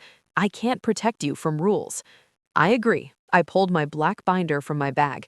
This, I patted the cover, is the audit of the discretionary spending accounts for the last 5 years. If Chairman Roth is here to play by the rules, I think he's going to want to see page 42. Noah stared at me. A slow, wicked grin spread across his face, transforming him from a worried boyfriend into the ruthless Alpha King. You audited the council. I audit everyone, Noah. It's my love language. He laughed, a sound that made Lola and Dante exchange terrified looks. Fine, Noah said, offering me his arm. Shall we go terrify the board? Let's, I said, hooking my arm through his. I hope they like decaf. Chapter 19. The boardroom was even colder than usual. Chairman Roth sat at the head of the table, Noah's seat.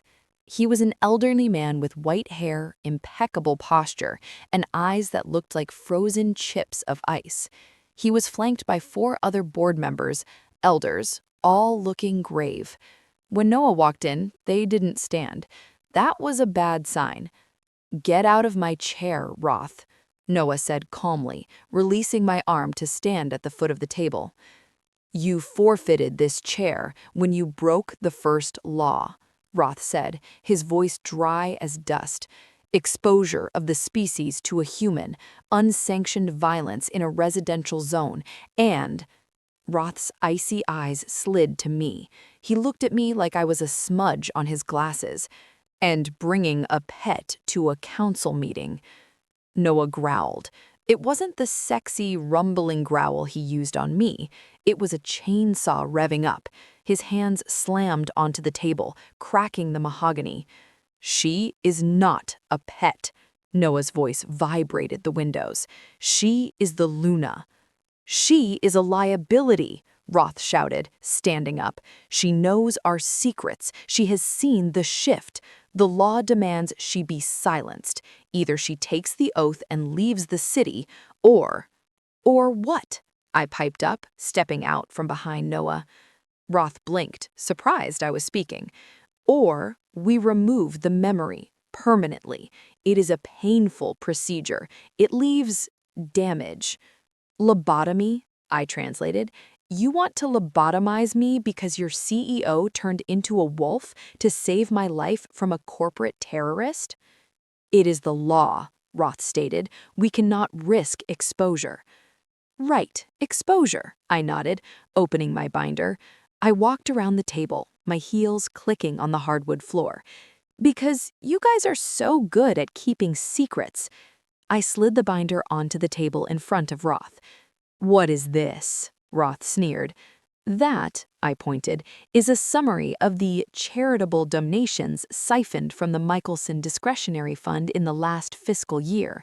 I tracked the outgoing wire transfers, specifically the $3.5 million donation to the Roth Foundation for Canine Health. Roth went pale. I cross-referenced the tax ID. I continued, pacing like a shark. The foundation doesn't exist. The routing number leads to a private account in the Bahamas, an account registered to your mistress, Chairman Roth. The other elders gasped. They turned to look at Roth. Lies, Roth sputtered. This human is lying. I have the bank transfers, I said sweetly, and you, Elder Vance, the security consulting fees paid to your nephew's lawn care business, $500,000 for landscaping, that's a lot of mulch. I slammed the binder shut. Here is the situation, I announced, leaning on the table. You are worried about me exposing you to the humans. I'm the least of your problems. If the IRS sees these books, you won't go to a magic wolf prison. You'll go to federal prison. And they don't serve raw steak in Leavenworth. The room was dead silent. Noah was watching me. He was leaning against the wall, arms crossed, with a look of pure, unadulterated adoration on his face. He looked like he wanted to propose to me right there. So, I smiled at Roth, we have two options.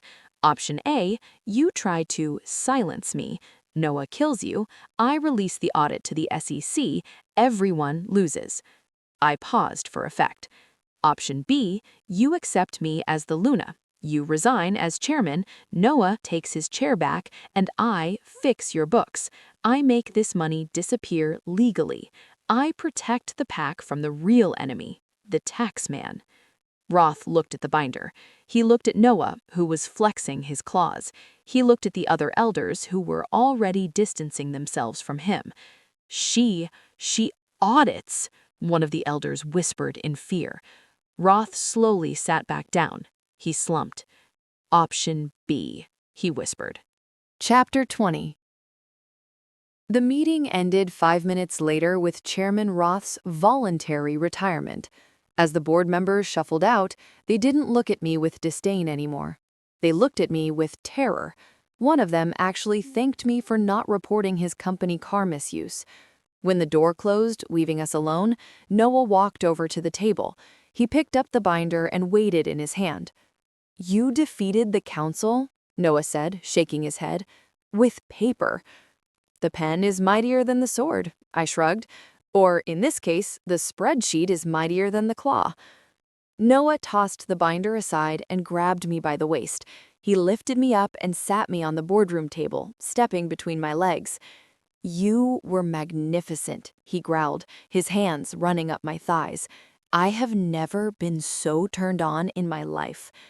Noah, we're in the boardroom, I laughed, putting my hands on his shoulders. This is unprofessional. I own the building, he murmured, kissing my jaw. I make the rules, and the new rule is that the Luna gets whatever she wants. The Luna wants lunch, I said, and maybe a nap. I saved your empire before noon. I'm tired. We can do lunch, he agreed, nipping at my lower lip. But first, he pulled back, reaching into his pocket. He pulled out a small velvet box. My heart stopped. Noah, tell me that isn't... It's not a ring, he promised. Not yet. I know you'd freak out. He opened the box. Inside was a delicate gold necklace, a small pendant in the shape of a crescent moon with a tiny diamond chip in the center. It's a protection charm, he explained, fastening around my neck. It has my scent woven into the metal. It tells every wolf in the city that you are chosen, that you are under the Alpha's protection. I touched the cool metal. It's beautiful. It's a warning, he corrected gently, to anyone who thinks they can touch you. But after today, I don't think they'll be scared of me. He smirked. They'll be scared of the accountant. Good, I kissed him. Fear keeps the receipts organized. Noah laughed, a real happy laugh that erased the shadows in his eyes. Come on, he said, pulling me off the table. Let's go find Leo. I promised him I'd show him the server room. I think he wants to try and hack the Pentagon. Please don't let my brother hack the Pentagon. I'll supervise. Maybe we can outsource it. I hear the Vampire Coven needs IT support. Don't even joke, I groaned as we walked out the door. If I have to audit vampires next, I'm doubling my rate. Done, Noah said. Whatever you want, Jessica. I only crave you. Chapter 21. The server room of Michaelson Enterprises was colder than the boardroom, but at least the hum of the machines was soothing. I sat on a swivel chair, watching my 19-year-old brother, Leo, lose his absolute mind. This is an omni-core processor, Leo whispered, touching the glass case of the main server like it was a religious relic. Jess, do you know how much this costs? This is worth more than the GDP of a small country. Don't touch the glass, Leo, I warned. You'll leave fingerprints. Let him touch it, Noah said. He was leaning against the doorframe, sleeves rolled up, looking relaxed for the first time in days. It's biometric. It knows he's safe. It knows? Leo spun around. It has AI recognition? I wrote the code, Noah smirked. It recognizes heat signatures and heart rates. It knows your family. If you were a threat, the halon gas would have deployed 30 seconds ago. Leo's eyes went wide. That is so cool. It is not cool, I interjected. It is a fire hazard. Noah, stop encouraging him. Noah pushed off the wall and walked over to us. He placed a heavy hand on Leo's shoulder. Leo, who usually flinched at physical contact, didn't move. He looked up at Noah with hero worship. You have talent, Leo, Noah said seriously. Reed Holloway saw it, but he wanted to exploit it. I want to develop it. Develop it? Leo squeaked. Summer internship, Noah offered. Legit, paid, under Dante's supervision. You help us patch the holes in the firewall that Reed found. You learn ethical hacking, and you stay away from the dark web. Leo looked at me, his jaw dropping. Jess, can I? Please? I promise I won't hack the Pentagon. I looked at Noah. He wasn't doing this just to be nice. He was doing it to keep Leo close, to keep him under the pack's protection without making Leo feel like a prisoner. It was manipulative, brilliant, and incredibly kind. Fine, I sighed, but if his grades drop, I'm auditing your personal expense account again. Deal, Noah grinned. He checked his watch. Dante will take you home, Leo, to the penthouse. Mrs. Higgins is making lasagna. Lasagna? Leo grabbed his backpack. Awesome! Does Mrs. Higgins have more war stories? She told me she once stabbed a guy with a knitting needle. She has many stories, Noah said. Go. Leo ran out, high-fiving Dante on the way. The room fell quiet. The hum of the servers seemed to get louder. Noah turned to me. The playful, cool boss demeanor vanished, replaced by that intense, gold-flecked gaze that always made my breath hitch. He's safe, Noah said softly. The threat is neutralized. The council is subdued. Leo is employed. You fixed everything, I murmured, standing up. In 24 hours. I fixed the logistics. He stepped closer, trapping me between his body and the server rack. But I haven't fixed the craving. He reached out, his fingers tracing the line of my jaw. The moon is rising tomorrow night, Jessica. The full moon. Do you know what that means for a lichen? You howl at things? I guessed, my heart pounding. It means my control breaks, he murmured, leaning down until his lips brushed my ear. It means the human side steps back, and the wolf takes the wheel. And the wolf, he doesn't want to be your boss. He doesn't want to be your landlord. What does he want? He wants to claim his mate, Noah growled softly, fully, irrevocably. Are you ready for that? I looked at him. I thought about the man who bought a building to keep me safe, the man who stood between me and a cattle prod. I don't know, I admitted honestly, but I think I'm willing to find out. Chapter 22. The next day, the day of the full moon, was weird. Noah didn't come to the office. He stayed in the penthouse, apparently preparing. I, however, had to work. The world didn't stop just because my boyfriend, was having a lunar episode. So, Lola said, leaning over my desk with a bagel, tonight's the night, the big awoo. Please don't call it that, I groaned, sorting through invoices. And why is everyone acting like it's a national holiday?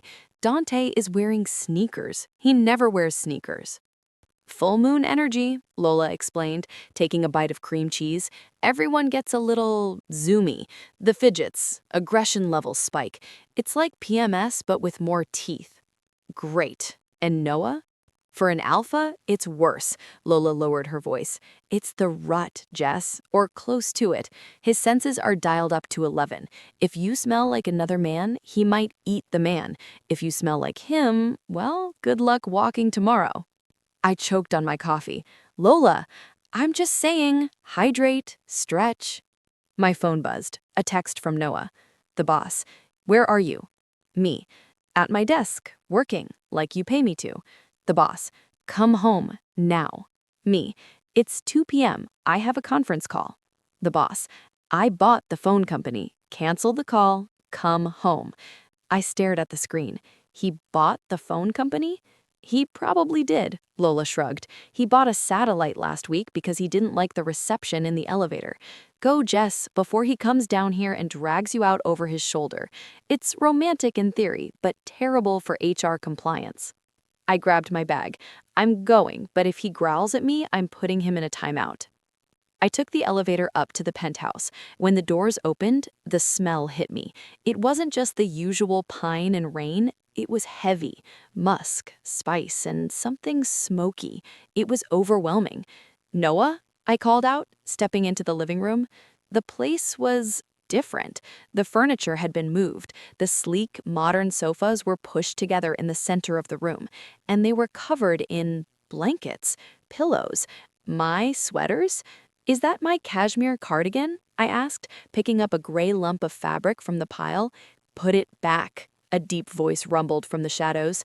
Noah stepped out of the bedroom. He was wearing sweatpants and nothing else. His skin was flushed, his muscles tight, his hair was messy, and his eyes were glowing so bright they looked like flashlights. Are you building a fort? I asked, gesturing to the pile of soft things. It's a nest, he corrected, looking a little embarrassed but mostly defiant. The wolf wants soft things. He wants your scent, everywhere. He walked over to me. He didn't just walk, he stalked toward me with a predatory grace. He stopped inches away, inhaling sharply. You smell like the office, he complained, wrinkling his nose. Toner and Lola's bagel. I was working, Noah. No more work, he grunted. He reached out and pulled me into his arms. He was burning up. No more work, he grunted. He reached out and pulled me into his arms. He was burning up. No more work. Only this. Only us.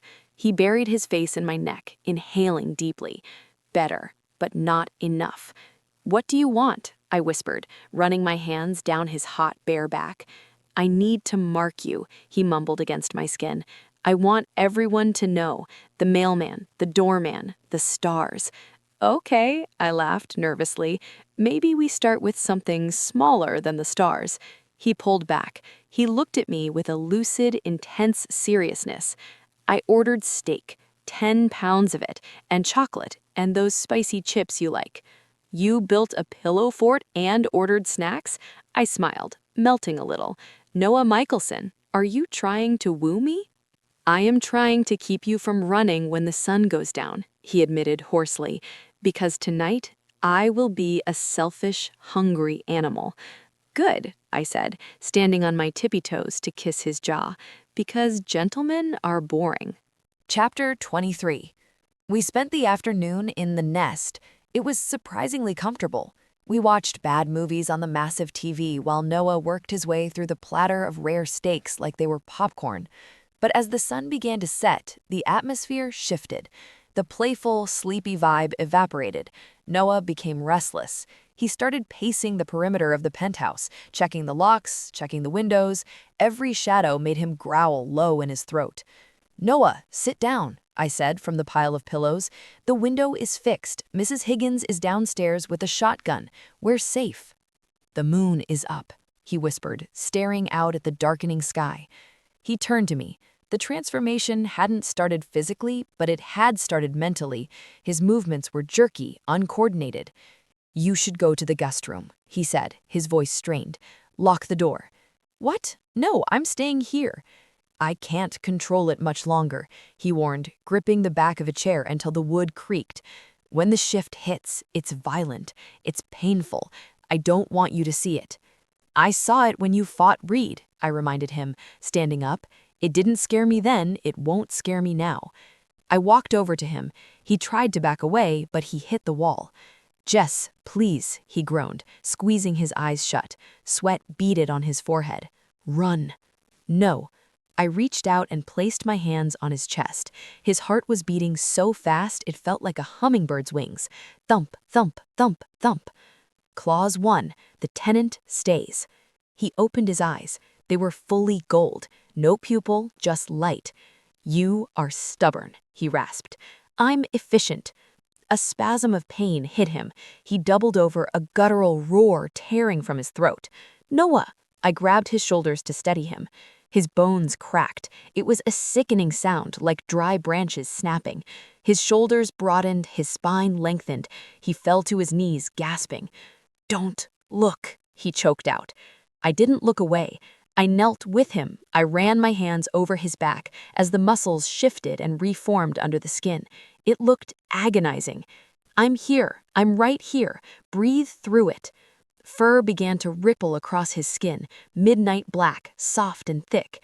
His hands slammed into the floor, claws gouging the expensive hardwood. His face contorted, the human features stretching, reshaping into the muzzle of the wolf's. It was terrifying. It was visceral. But he never stopped looking at me.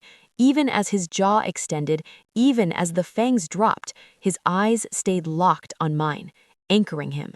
With a final, bone-shaking shudder, the shift was complete. Noah was gone. In his place stood a massive black wolf.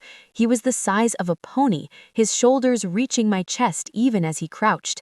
He huffed, steam rising from his nose. He shook his massive head, his ears twitching. Then he looked at me. I held my breath. The wolf took a step forward. He lowered his massive head and nudged my hand with his wet nose. I let out a shaky laugh. "Hi, boss!" He chuffed, a sound that vibrated my ribs. He moved closer, pressing his heavy body against mine, effectively pinning me to the floor. He licked my cheek, his tongue rough like sandpaper. He wasn't a monster. He was just Noah, without the suit, without the stress, just pure, unadulterated instinct. And his instinct was me. Chapter 24. The wolf didn't want to hunt. He wanted to cuddle, aggressively. He herded me back to the nest of pillows and flopped down on top of me, his heavy head resting on my stomach. Every time I tried to move, he growled, a low, possessive rumble, and put a heavy paw on my leg to pin me down. Okay, I laughed, scratching behind his ears. "I'm not leaving. You are a very needy apex predator." We stayed like that for hours. The moonlight streamed through the windows, bathing the room in silver. It was peaceful. But as midnight approached, the wolf grew restless again. He stood up, pacing. Then he looked at me and whined, a high-pitched, yearning sound. He started to change back. The reverse shift was faster, but it looked just as painful. The fur receded, the bones snapped back into human alignment. Noah collapsed onto the pillows, gasping, naked and shivering. I grabbed the duvet and threw it over him. "Noah?" He rolled over, catching me in his arms before I could pull away. He dragged me under the duvet with him, his skin burning hot against mine. "Jess," he breathed, his voice raw. "You stayed. I told you I would." He opened his eyes. They were human again, dark, deep, and filled with a hunger that had nothing to do with food. "The wolf is satisfied," he whispered, his hand sliding up my ribcage to cut my face. "He knows you are ours. But the man—" He paused, his thumb brushing my lips. "The man is starving," he finished. "Then eat," I whispered recklessly. Noah didn't hesitate. He kissed me, and it was like lighting a match in a room full of gasoline. There was no hesitation, no gentleness. It was desperate. He flipped me onto my back, his body covering mine, his weight heavy and perfect. His hands were everywhere, tangling in my hair, gripping my waist, tracing the line of my spine. "You are so small," he groaned against my mouth, his hips snapping forward to press against me. "I need to be careful. I need to—" "Don't be careful," I gasped, wrapping my legs around him. "Be the wolf, Noah. I don't want the CEO right now." Something snapped in him. He tore the duvet away. He looked at me, his eyes flashing gold again for just a second. "Mine," he growled. He kissed his way down my throat, his teeth grazing my skin, leaving a trail of fire. When he reached the sensitive spot where my neck met my shoulder, he paused. He hovered there, his breath hot on my skin. "This is it, Jessica. He warned, his voice shaking with restraint. "If I mark you, if I claim you tonight, there is no going back, no resignation letters, no breaking the lease. You are mine until the stars burn out." I reached up and tangled my fingers in his messy dark hair. I pulled his head down. "I signed the contract, Noah," I whispered. "Clause 1, seal the deal." He groaned, a sound of pure worship, and sank his teeth gently into my skin. It didn't hurt. It felt like a bolt of lightning connecting us, soul to soul, a rush of emotions that weren't mine. Love, protection, adoration, need flooded my mind. I gasped, arching into him. "I love you," his voice echoed in my head, not spoken aloud, but felt. "I love you too," I whispered back. And then the Alpha King of New York finally, truly claimed his queen. Chapter 25. Sunlight hit my face, which was annoying because I was currently very comfortable being a human burrito wrapped in high thread count sheets and a massive sleeping werewolf. I tried to stretch, but a heavy arm tightened around my waist, pulling me back against a chest that felt like a radiator.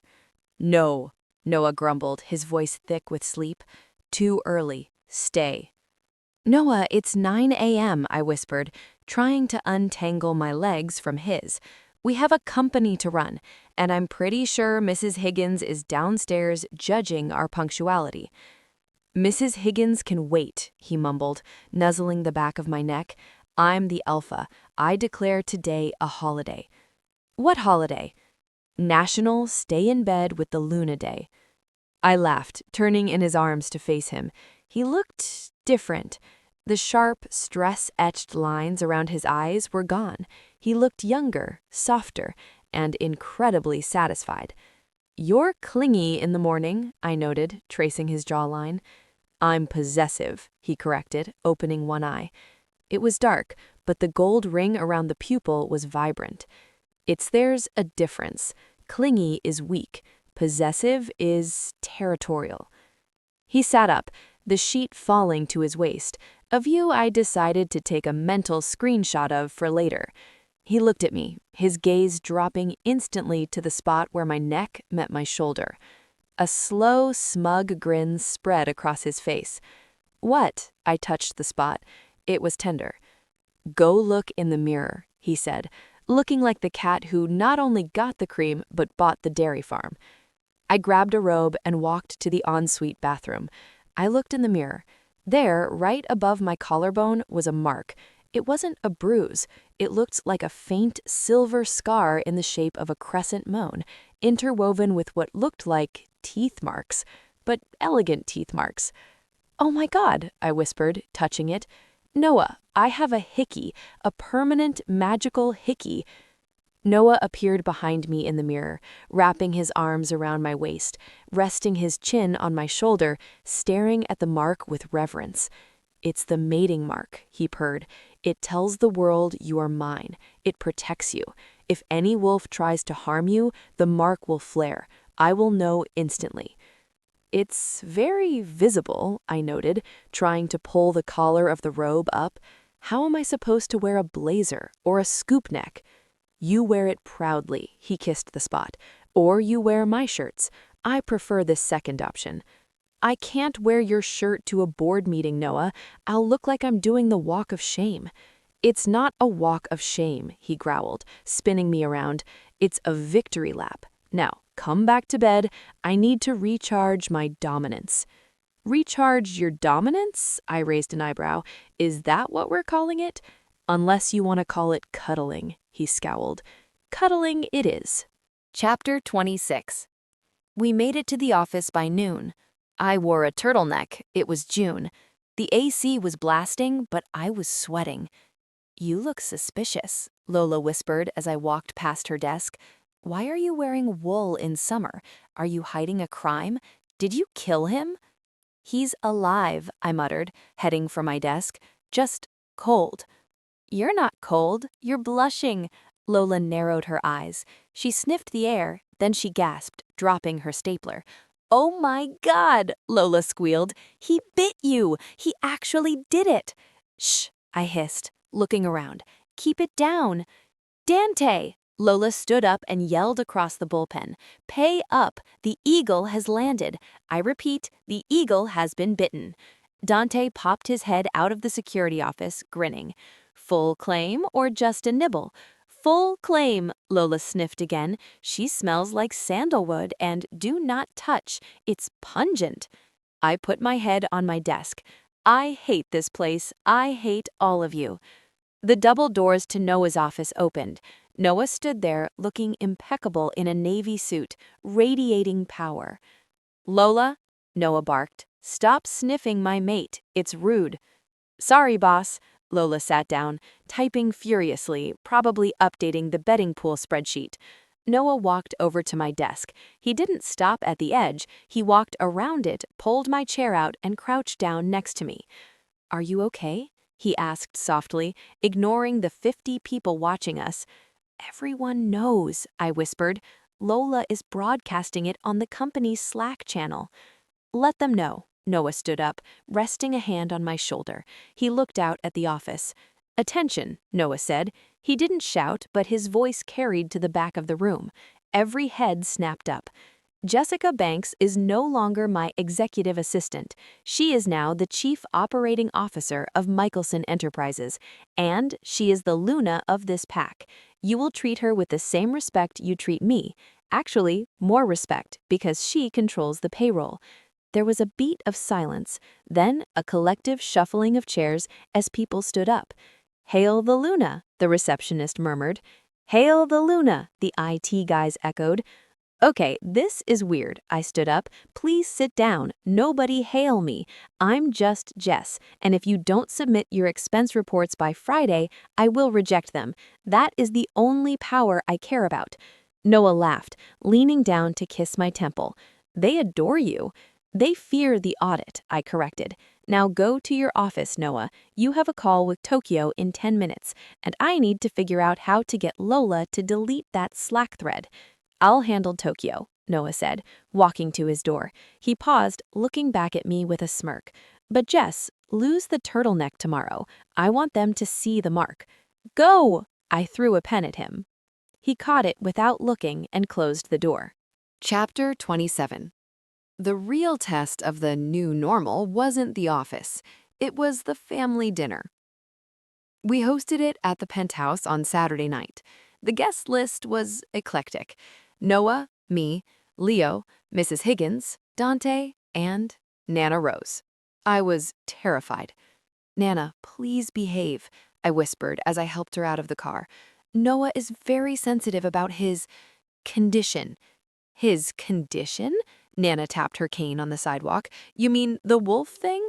Honey, I lived through the 70s. I've dated hairier men than him." We went up. The penthouse smelled like roast chicken and anxiety. When the elevator opened, Noah was standing there in a dress shirt holding a bouquet of flowers that was larger than Nana Rose. "Welcome, madam." Noah bowed slightly. Nana squinted at him through her thick glasses. She walked right up to him and poked his bicep with a bony finger. "Solid," she noted. "Good teeth. You feed my granddaughter well?" "I try, madam," Noah said nervously. "But she mostly eats salads and anxiety." "Huh, she gets that from her father." Nana walked past him into the living room where Mrs. Higgins was setting the table. I held my breath. Mrs. Higgins was a retired alpha female who scared mercenaries. Nana Rose was a retired librarian who scared bus drivers. It was a clash of titans. Mrs. Higgins looked up. She eyed Nana's cane. Nana eyed Mrs. Higgins' knitting needles, which were sharpened to lethal points. "That's a nice stitch," Nana said, pointing at the scarf Mrs. Higgins was making. "Cable knit?" "Double moss stitch," Mrs. Higgins corrected. "It holds tension better. Good for garroting." Nana smiled. It was a terrifying smile. "I like her. She has utility." Dinner was surprisingly peaceful, mostly because Leo kept asking Dante about spy gadgets. "So the black SUV, does it have an ejector seat?" "No," Dante sighed, "but it has run-flat tires and a signal jammer." "Can I see it?" Eat your peas, Leo, I ordered. So, Noah, Nana Rose said suddenly, cutting through the chatter, when are you buying the ring? Noah choked on his water. Madam? You marked her. Nana pointed her fork at the scarf I was wearing to hide the mark. Don't think I can't see it. My eyes are bad, but my instincts are fine. You claimed her. So when do you make it legal in the eyes of the Lord and the IRS? Noah looked at me. He looked terrified, not because he didn't want to marry me, but because he thought I wasn't ready. We haven't discussed the next steps, Noah stammered. I want Jessica to have time to adjust. To adjust to what? Nana scoffed. You live together, you work together, you turn into a dog together. What's to adjust? He turns into a wolf, Nana, I corrected. Same difference. They both shed. Nana looked Noah dead in the eye. You make an honest woman out of her, wolf boy, or I take my cane to your shins. Capiche? Noah smiled. It was genuine. Capiche, madam. I intend to make her a Michaelson as soon as she lets me. Good. Now tell me more about this garroting stitch. My neighbor plays his trumpet at 2 a.m. I need solutions. Chapter 28. A month later, we had our first public outing, the annual Tech Gala. It was a black tie event at the Met. Everyone who was anyone in the tech world was there, including the sharks who had been circling Michaelson Enterprises since the rumors of Noah's sabbatical, aka the Wolfsbane recovery, started. I wore a dress made of midnight blue silk that Noah had picked out. It was backless, sleeveless, and completely exposed the mark on my neck. Are you sure about this? I asked in the limo, touching the silver scar. Let them look, Noah said, lacing his fingers through mine. It keeps the rivals away. We walked the red carpet.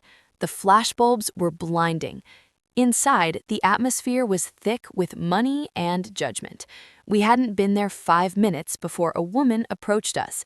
It was Serena Vance, no relation to Dante. She was the CEO of a rival software firm, and she had been trying to buy Noah's company for years. She was beautiful, sharp, and mean. Noah, Serena purred, ignoring me completely. I heard you were ill. You look surprisingly robust. I'm fine, Serena, Noah said coldly. And who's this? Serena finally looked at me, her eyes raking over my dress. The help? Noah's hand tightened on my waist. I felt the growl building in his chest. I'm the CFO, I lied smoothly, stepping forward. I was technically the chief of operations now, but CFO sounded scarier. CFO? Serena laughed. Since when? Last I checked, you were fetching coffee. And last I checked, Serena, I smiled, your Q2 earnings report showed a 15% loss in liquidity due to failed R&D investments, specifically that AI project that, what was it, hallucinated and started sending limericks to your investors? Serena's smile faltered. She looked at Noah. How do you know that? I read the footnotes. I stepped closer. And if you try to hostile take over our stock again, I'll release a comparative analysis of our operating costs versus yours. Spoiler alert, Noah spends money on security. You spend it on lawsuits. Serena turned pale. She looked at Noah. She's sharp, Serena stammered. She's the Luna, Noah said simply, baring his teeth in a smile that was all wolf. Run along, Serena, before she audits you. Serena practically ran away. Noah laughed, pulling me into a corner. You are terrifying, he whispered, kissing me. I love it. She insulted the company, I shrugged. I couldn't let it slide. She insulted you, Noah corrected, and you destroyed her without raising your voice. He reached into his tuxedo pocket. I was going to wait for a romantic dinner or a trip to Paris, but watching you eviscerate a CEO, I can't wait. He dropped to one knee. The room went silent. The music seemed to stop. Noah? I breathed. He pulled out a ring. It wasn't a traditional diamond. It was a black opal, swirling with blue and green fire, set in white gold that looked like twisted vines. "Jessica Banks," Noah said, his voice ringing clear and proud. "You saved my life. You saved my company. You saved my soul. Will you make me the luckiest alpha in existence and marry me?" I looked at the ring. I looked at the man, the monster, the billionaire, the love of my life. "Yes," I whispered, "but clause 2 applies." "Which is? You still have to drink decaf after 4 p.m. "Deal," he grinned, sliding the ring onto my finger. He stood up and kissed me, and the room erupted in applause. Somewhere in the back, I heard Dante yell, "I won the pool!" It was perfect. It was chaotic. It was us. Chapter 29. The ride back to the penthouse was the longest 20 minutes of my life. The privacy partition in the limo was up, but Dante was driving, which meant he was definitely listening and probably taking notes for the betting pool.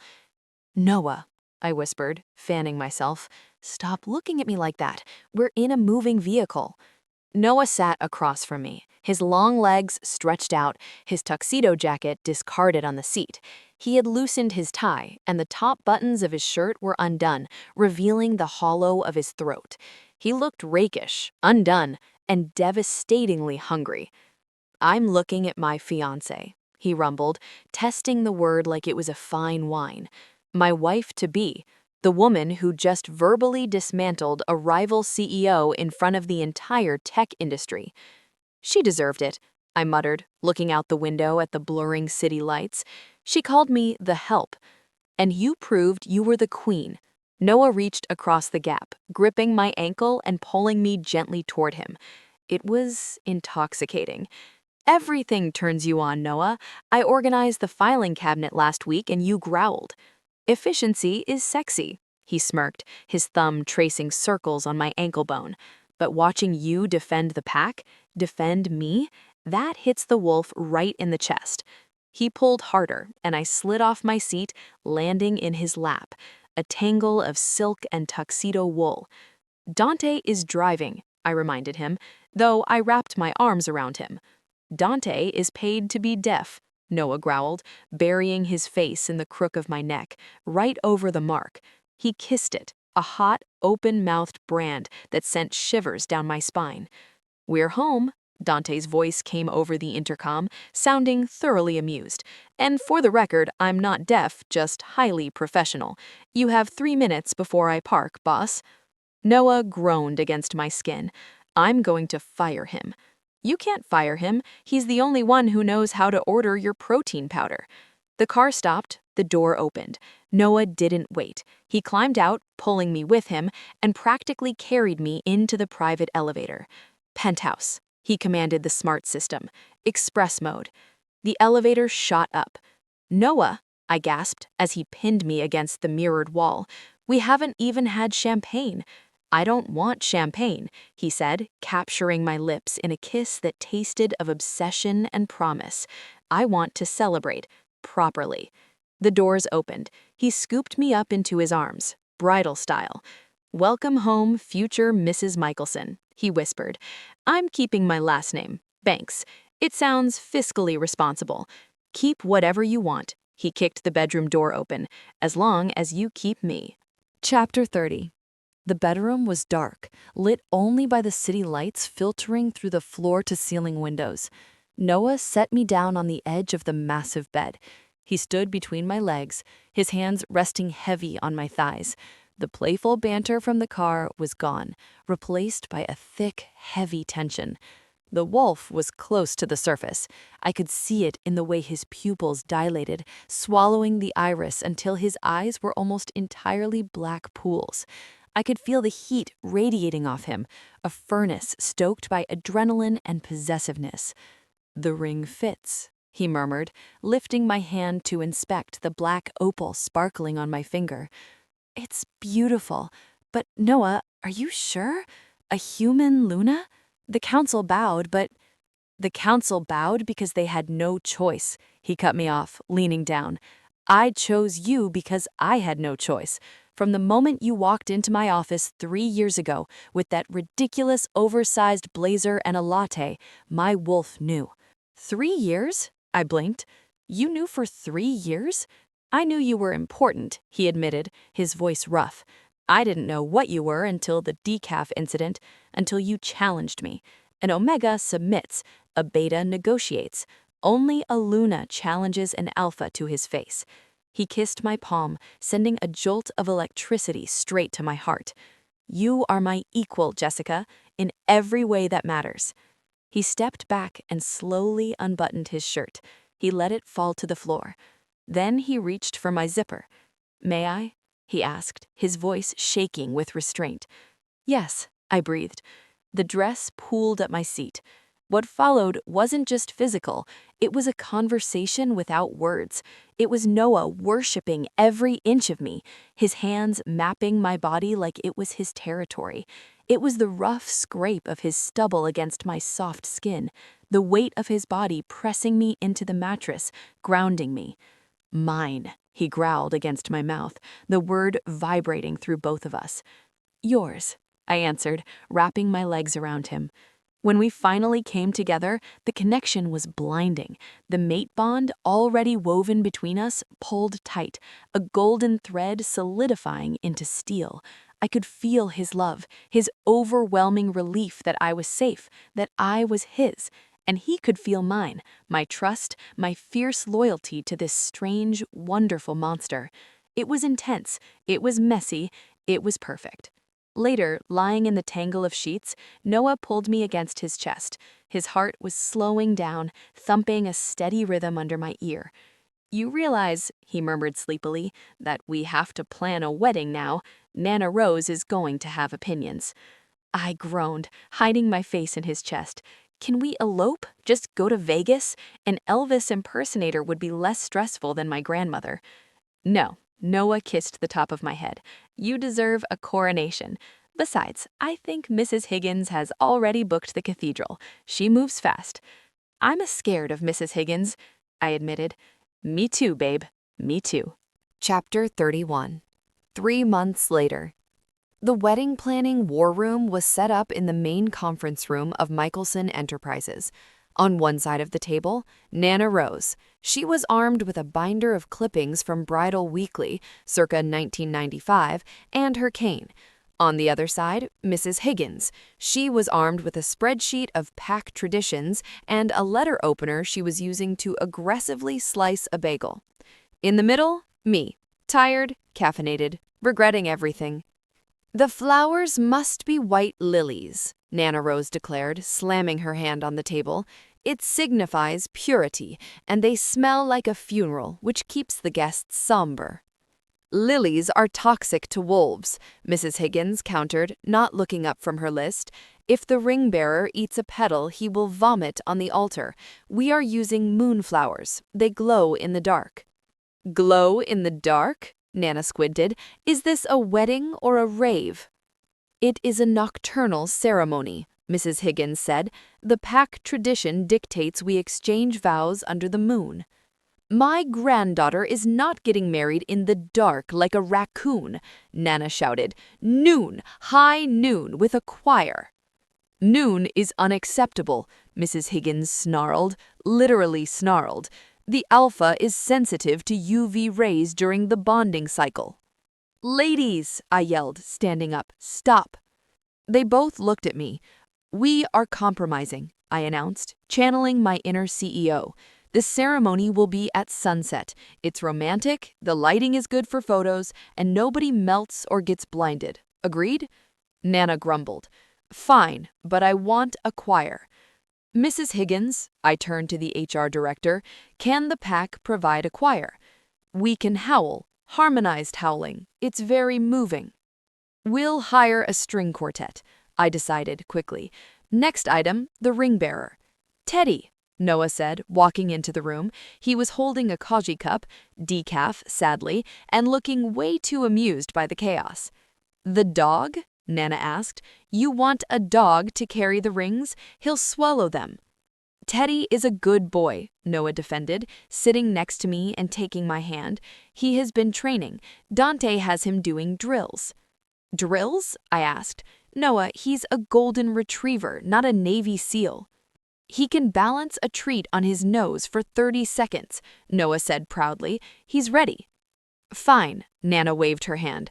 The dog can come, but if he pees on my dress, I'm sending the cleaning bill to the wolf man. Accepted, Noah grinned. He leaned over to whisper in my ear. Are they almost done? I need to show you something upstairs. Are you trying to get me out of my own wedding planning meeting? I'm trying to save you, he kissed my cheek. Leo just finished the beta test for the new security grid. You need to see it. Leo is actually working? I smiled. I thought he was just playing Minecraft in the server room. He's doing both, admitted Noah. Come on, escape with me. I looked at Nana Rose, who was currently arguing with Mrs. Higgins about the tensile strength of tulle. Run, I whispered to Noah. Run now. Chapter 32. The wedding day arrived with a forecast of clear skies and mild panic. The venue was a private estate in upstate New York that Noah owned, because of course he did. It was a sprawling garden surrounded by deep, ancient woods, the perfect compromise between civilized wedding and wild wolf ritual. I stood in the bridal suite, staring at myself in the mirror. The dress was sleek, modern, and elegant, silk crepe with a low back that showed off the mark. I wore the moon pendant Noah had given me. You look okay, Lola said, standing behind me in a bridesmaid's dress that she had surprisingly agreed to wear without complaint. I mean, you look stunning, but mostly you look calm. Are you medicated? I'm happy, I realized, turning to her. Lola, I'm actually happy. I'm marrying a billionaire werewolf who thinks I hung the moon. Why wouldn't I be happy? Because his family eats deer? Lola suggested. But hey, love is love. The door opened. Leo walked in, looking uncomfortable in a tuxedo. It chokes me, Leo complained, pulling at his collar. Why do we have to wear these? Hoodies are formal if they're black. You look handsome, Leo. I smoothed his lapel. Ready to walk me down the aisle? Leo stopped fidgeting. He looked at me, his eyes suddenly watery. Yeah, Jess, I'm ready. You know, even though they're gone, Mom and Dad would be really proud. You kept us afloat. You did good. I teared up instantly. Don't make me cry. I spent an hour on this eyeliner. We walked out to the garden. The string quartet, Human, was playing softly. The guests were seated. Humans on the left, with Nana Rose holding court in the front row, wolves on the right, with Mrs. Higgins glaring at anyone who slouched. At the end of the aisle stood Noah. He took my breath away. He wasn't wearing a suit. He was wearing formal pack attire, a dark, tailored tunic with silver embroidery that looked regal and ancient. He looked like a king. When he saw me, he stopped breathing. I saw his chest heave. I saw his eyes flash gold, visible even from 50 feet away. He looks like he wants to eat you, Leo whispered as we walked. In a romantic way, I guess. We reached the altar. Leo handed my hand to Noah. He gripped my fingers tight. His hand was trembling slightly. Hi, I whispered. Hi, he rumbled. You look lethal. Is that a compliment? The highest one I have. The ceremony was short. We exchanged vows.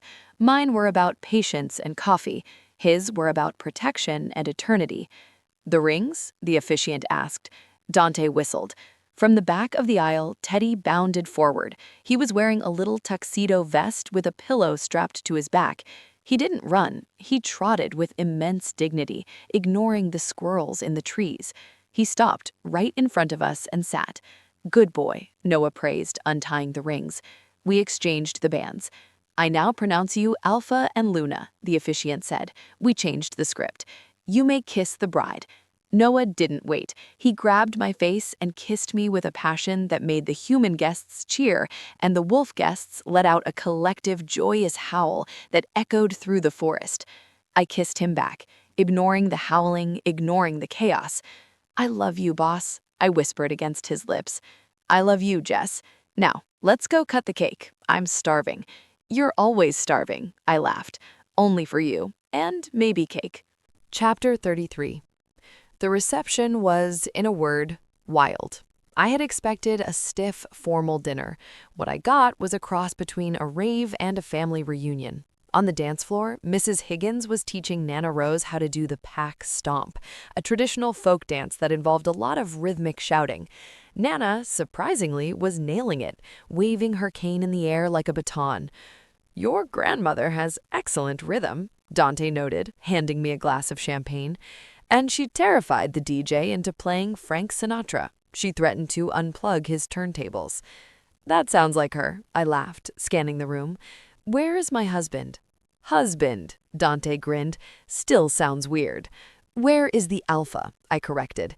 "He's in the corner, growling at the caterer because they ran out of tartare." I sighed and picked up my skirts, marching over to the buffet table. Noah was indeed looming over a terrified waiter. "I paid for a carnivore's feast," Noah was saying, his voice low and dangerous. "My pack burns 5,000 calories a day. Do not offer me mini quiches when I explicitly requested half a cow." "Noah," I said, sliding my arm through his, "leave the waiter alone. The football team from your security detail ate the sliders earlier. That's why we're low on beef." Noah looked down at me. The anger vanished instantly, replaced with a soft, goofy smile that he only ever showed to me. "That dog has no discipline," Noah grumbled, though he leaned down to kiss my forehead. "Are you hungry? I can go hunt something. There are deer in these woods." "Please do not hunt the local wildlife at our wedding," I scolded.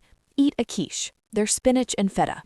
He looked at the tiny quiche with disdain, then popped it into his mouth. "Acceptable," he chewed, "but only because you asked." "Come dance with me." I pulled him toward the floor. "They're playing our song." "Our song is Eye of the Tiger?" "No, that's Lola's song." I pointed to where Lola and Leo were aggressively karaoke singing into a spoon.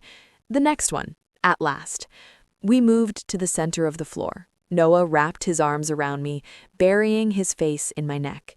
We swayed to the music, surrounded by the people we loved. "You know," Noah murmured against my skin, "I was thinking about the merger." "Noah, we are at our wedding reception. Stop thinking about business." "Not that merger," he chuckled, the sound rumbling against my chest.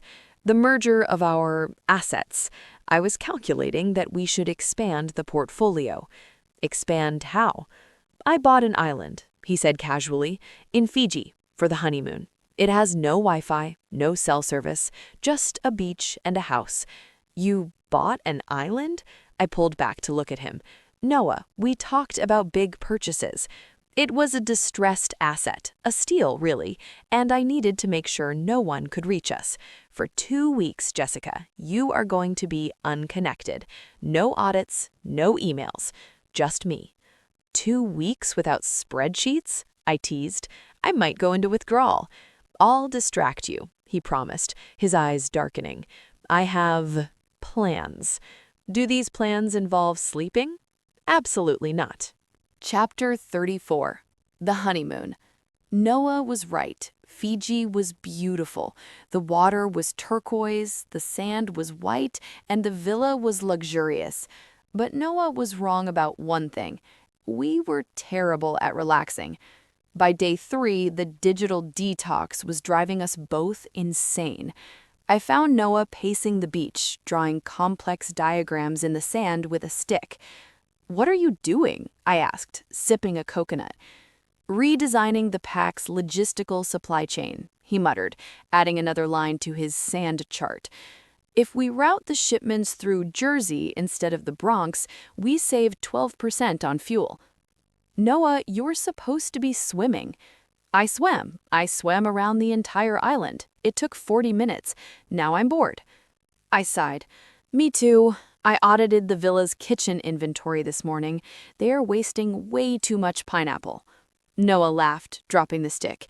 He walked over to me, salt water dripping from his hair, looking like a swimsuit model who happened to be a genius billionaire. "We are broken," he said, pulling me into his arms. "We don't know how to be normal." "We are workaholics," I agreed. "It's our love language." "Okay," Noah said. "New plan. We can work, but only for 2 hours a day. The rest of the time, he picked me up, throwing me over his shoulder like a sack of potatoes. Noah, put me down. The rest of the time is physical training, he declared, marching toward the ocean. I'm going to teach you how to hold your breath underwater. I don't want to hold my breath. I want to... He jumped into the waves with me. We surfaced, sputtering and laughing. Noah pulled me close, the water swirling around us. You realize, he said, pushing wet hair out of my face, that this is the happiest I've ever been, even without the Wi-Fi? Me too, I whispered, wrapping my legs around his waist to stay afloat. I love you, Jess, he said, his gold eyes shining brighter than the tropical sun. And when we get back, I think I'm going to promote you. Oh? To what? Co-CEO, he said seriously. I want your name on the door, Michaelson and Banks. Really? I teared up. You'd share the throne? It's not my throne. He kissed me salty and sweet. It's ours. Besides, you're the only one who understands the tax code. True, I sniffed. You'd be in jail without me. Exactly. Now kiss me before a shark comes. There are sharks? I'm the biggest shark here, baby. You're safe. Chapter 35. Epilogue 1. 1 year later. The morning started like any other Tuesday. I woke up, got dressed, and went to the kitchen to make coffee. But the smell of the French roast made me gag. I dropped the bag of beans, rushing to the sink to dry heave. Jess? Noah was there instantly. He moved with that blurring speed, catching me before I could slide to the floor. What is it? Are you sick? Did someone poison the water supply? I'll kill them. No one poisoned the water, I groaned, leaning against him. It's just the coffee. It smells awful. Noah froze. He went completely still. He leaned in, inhaling deeply near my neck. He sniffed my hair. He sniffed my shoulder. Then he pressed his nose against my stomach. His breath hitched. Noah? I asked, pulling back. Why are you sniffing my belly button? He looked up at me. His eyes were wide, filled with a terrifying amount of moisture. 2, he whispered. 2 what? 2 heartbeats, he choked out. Inside. My ears are better than the biometric scanners, Jess. There's a second heartbeat. It's tiny, but it's strong. I stared at him. Are you sure? Is this a wolf thing? It's an alpha thing. He stood up, his hands shaking as he cupped my face. You're pregnant. We're going to have a pup. A baby, I corrected, my hand flying to my stomach. Oh my God, a baby. Then the irony hit me. I looked at the coffee machine. Noah, I whispered, I can't drink caffeine. What? If I'm pregnant, I have to give up my morning latte. I have to drink decaf. Noah stared at me. Then he stared at the coffee pot. A slow, hysterical laugh bubbled up in his chest. It comes full circle, he wheezed. You served me decaf to start this war, and now you are doomed to drink it for 9 months. It's karma, I groaned, burying my face in his chest. I'm going to be so tired. I'll carry you, he promised, lifting me up. I'll carry you everywhere. You are never walking again. Clause 88. The pregnant Luna floats.